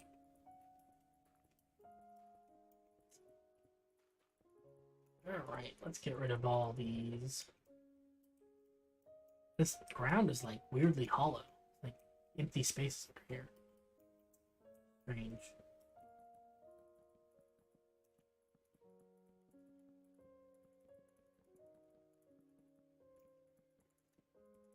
I'm pretty amazed by the sheer number of blocks that Lego has managed to include in this this cool building. It's kind of impressive, just the sheer variety. And there's wood blocks, there's dirt and stuff, bricks and granite. Here, fill this in. Bit. This in as well. This looks like it could use a little bit. Sure. This doesn't need to be super perfect, cool, because we'll come back through later on and kind of smooth it out as we prepare it to build more structures. So, not too worried about being super precise with this part.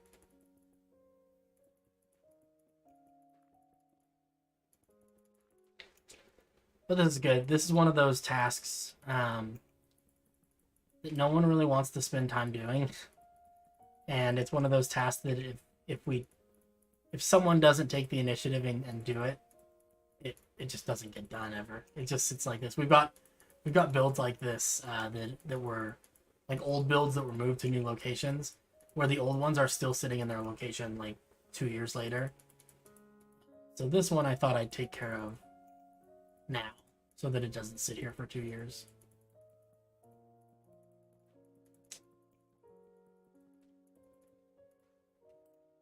Look at that. Okay, let's lock that up. Fill this in.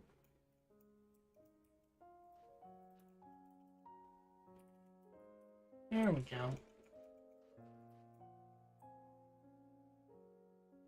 Look at that, you can hardly tell that there was anything there. Crazy. Alright. Tear down this wall.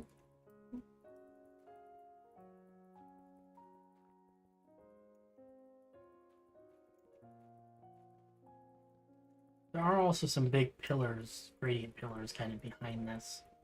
I think we'll leave those, because I think Lego's using them to keep track of what blocks go where. So we won't. We've got these big, these guys.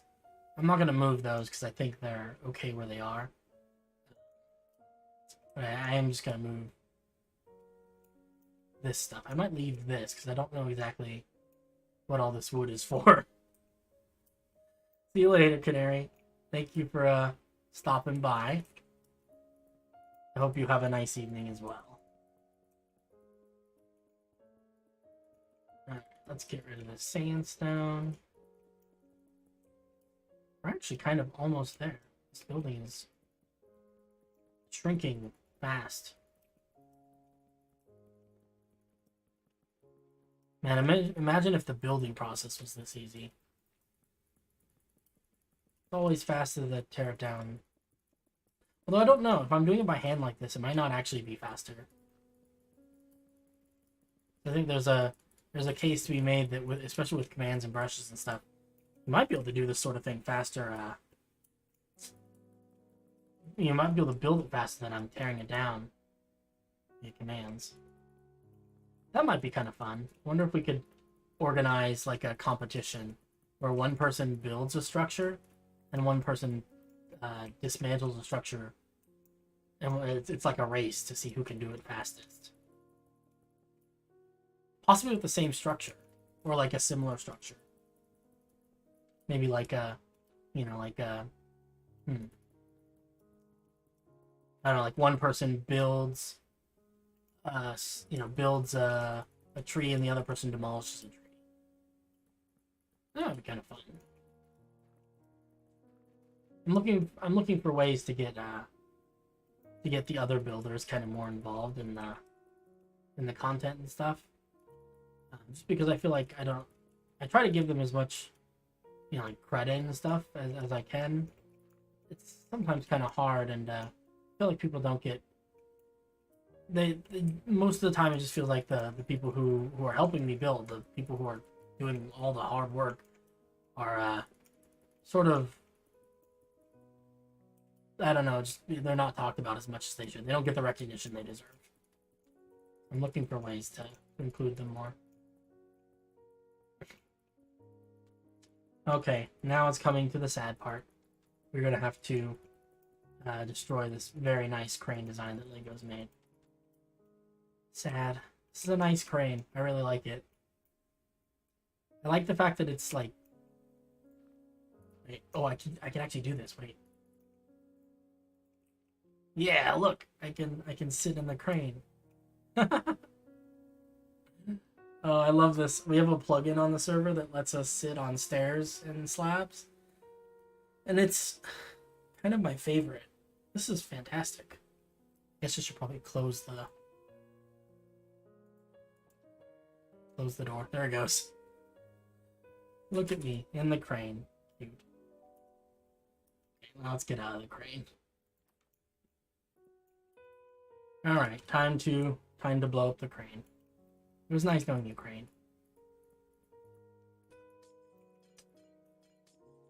It's a relatively complicated build. I like the use of acacia trapdoors and stuff. I never would have considered acacia trapdoors to be particularly industrial. They definitely have a bit of an industrial vibe. Why is this campfire waterlogged? It's very strange. I wonder if there's a specific purpose behind that. That's the go. Water is going away. Crane. Rest in peace. Ooh, iron bars are annoying to destroy.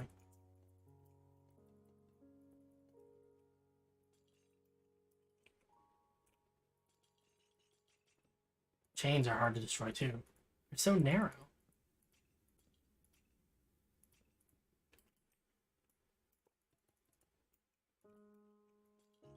The neat detail, the levers on top of the chains.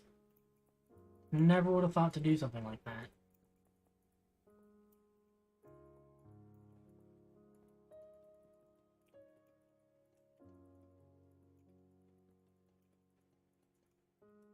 Also some random sand. That. Alright, we're on the home stretch.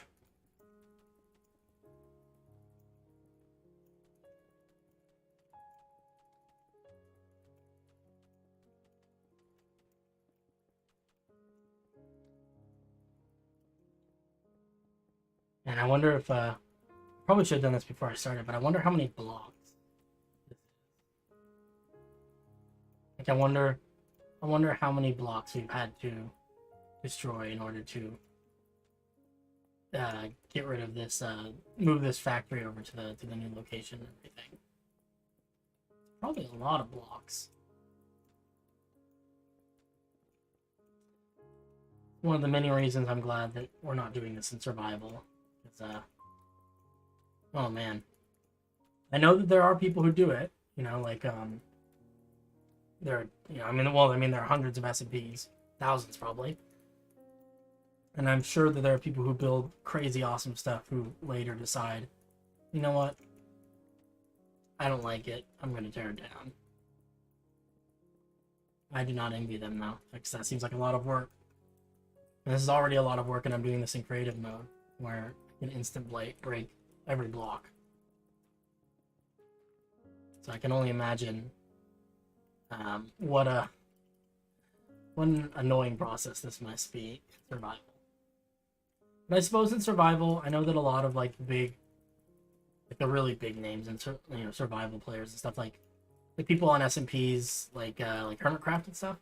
I think a lot of those people kind of design a lot of their builds in creative and then port them in as as like with like light manica and stuff. Put the ghost blocks so they know where to place them. So I think that there's probably not a lot of really big YouTubers who would need to spend, you know, or at least not do it very often, have to tear down whole builds. Obviously, I'm sure they definitely do from time to time, but I would guess that since their building process is a little bit more organized, probably a lot of the bad designs get thrown out before they make it to the server.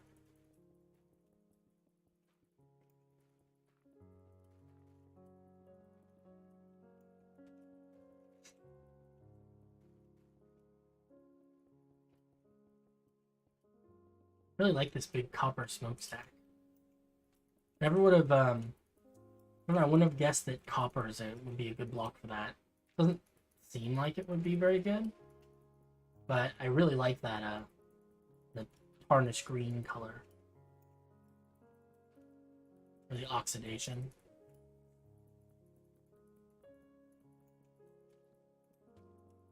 I'm very excited about the update for a number of reasons. First of all, I don't do a lot of survival, but when I do survival, I'm the kind of survival player. I love building humongous redstone powered automatic farms. And the autocrafter. Autocrafter's gonna be a lot of fun for that, I think. And then the other thing is that we're getting a whole bunch of new copper blocks, new update. And the builder side of me is very excited about that as well. I think we're gonna have like copper grates and doors and trapdoors, which, especially for Whalestone, that's actually gonna be a big deal. We're gonna be able to do a lot of stuff with that, I think. Although I think the update's probably a little ways away at this point. As I recall, I think they do a lot of the updates like mid-year, like June, July, so we may have to wait a little bit for that, but alright, Whalestone's not going anywhere. What are these hay bales for? Just for color? Maybe so that when you look down into the smokestacks, they look like fiery, maybe? I don't know.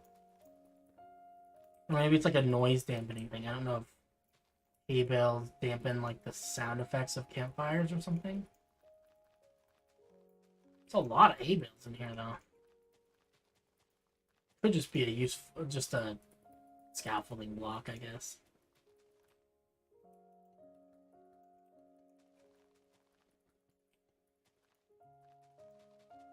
Look at all these guys in here.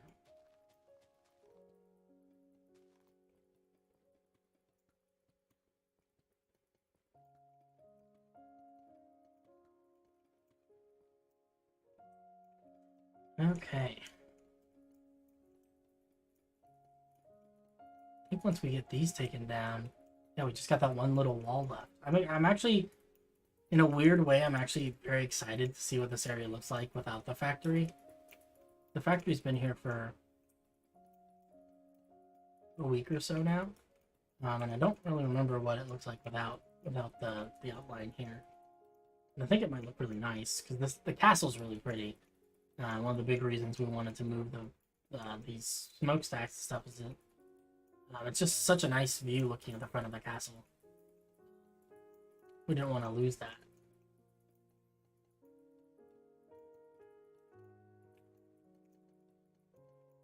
It is interesting these smokestacks are all the same block, whereas the walls of the factory were very much a mixture of blocks. I don't know if that was intentional, or just maybe it was just to make sure the colors match exactly. Smokestack looks kind of uniform. That also would make sense.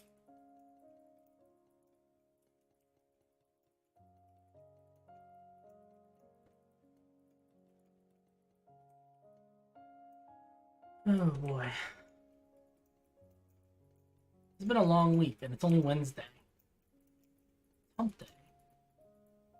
We've got half a week to go.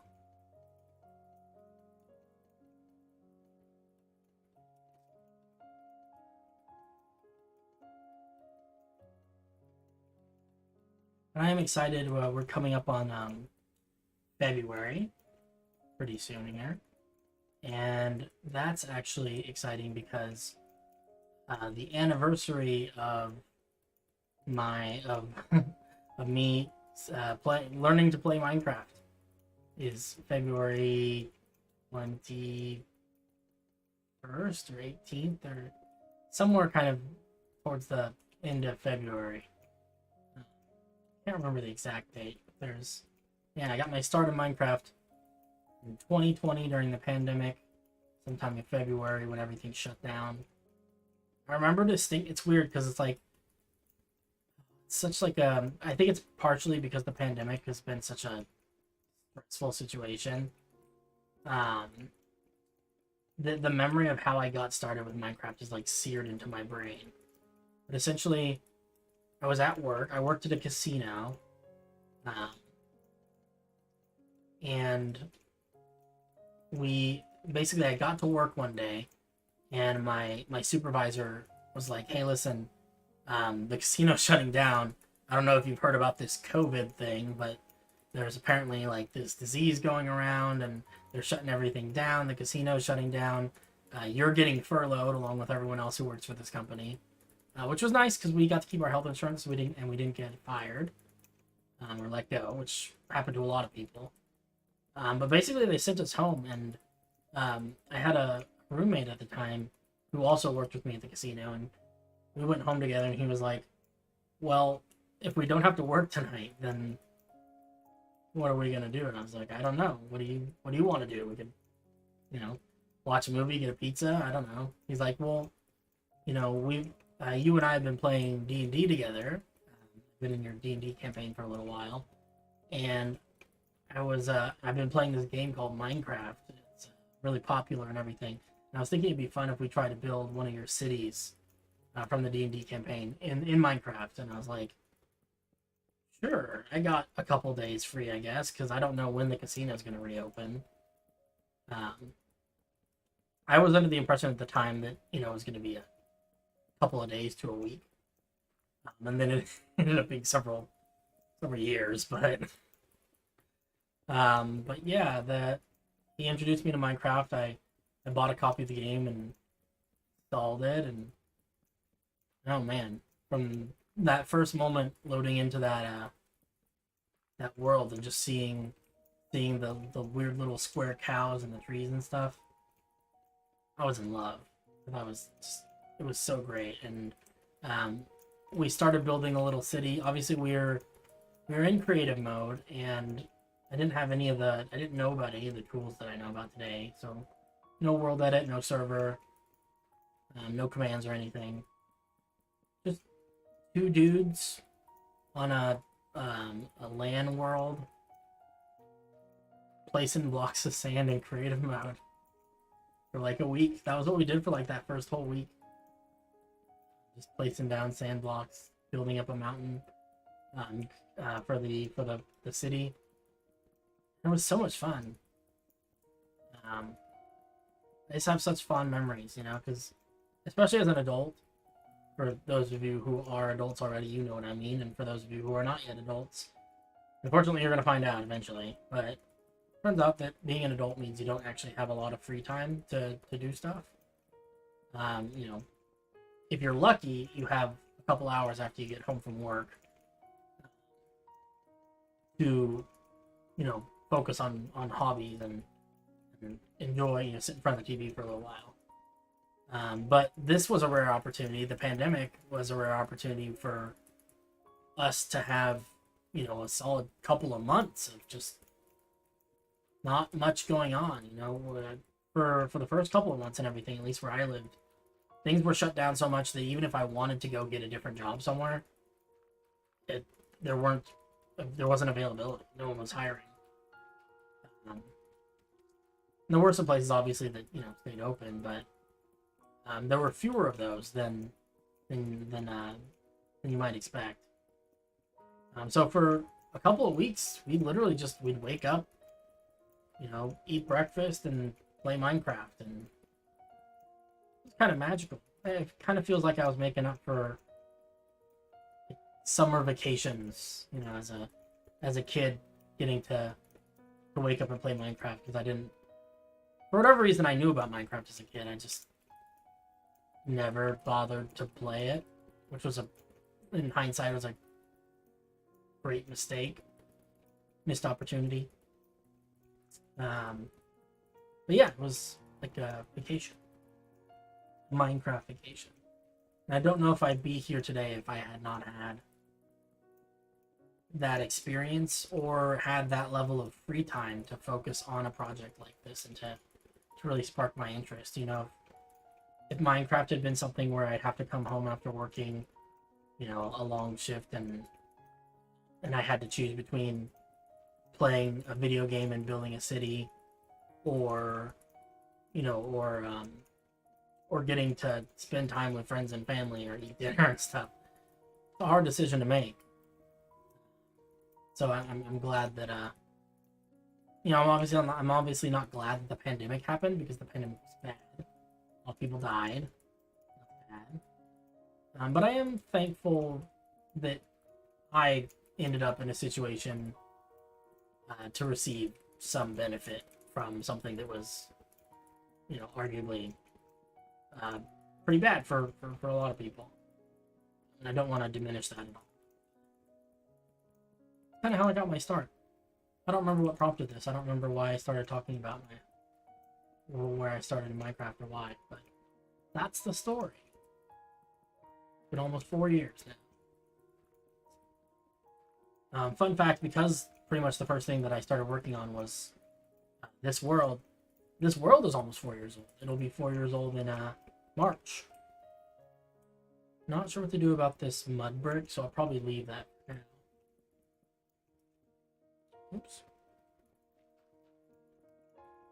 Yeah. So it's March 18th is the anniversary of the server. It's the first day, is the day that I generated the world, the game aliens. And here we are, however many years later. What, almost 4 years later? Still working on the same project. Crazy. And by my estimation, we will be working on this project for many more years to come. This is gonna be one of those things that I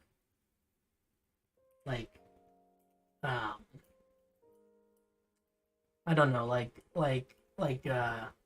people in 2070, there's gonna be some small YouTube channel. This is what I would love to have. This is my dream.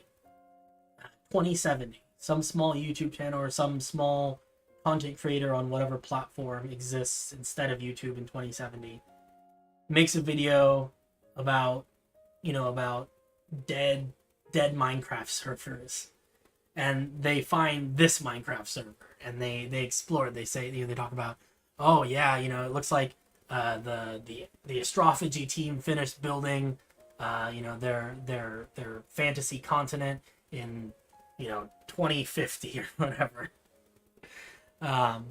And they released the public download and people really liked it. But it's been 20 years since then. It's 2070 now. And people, and the server's been dead for 20 years. I thought we'd explore it and see what's what. And someone goes and explores and enjoys their experience exploring it. That would be my dream. To have some sort of small Minecraft legacy. Just to have an impact on someone's life. I think that would be special. Anyway, guys, it's been about 2.5 hours, and I did finally successfully destroy that building, which I would say feels good, but that seems sort of sadistic. So it is nice to be able to see the castle once more, though. But I think we'll kind of wrap the stream up there. And yeah, I will catch you guys in the next one. I'm going to try to do these weekly, so theoretically next Wednesday, but Lord only knows. We'll see what happens. But for anyone who's still here, and anyone who watched the VOD, thank you, and have a very nice evening.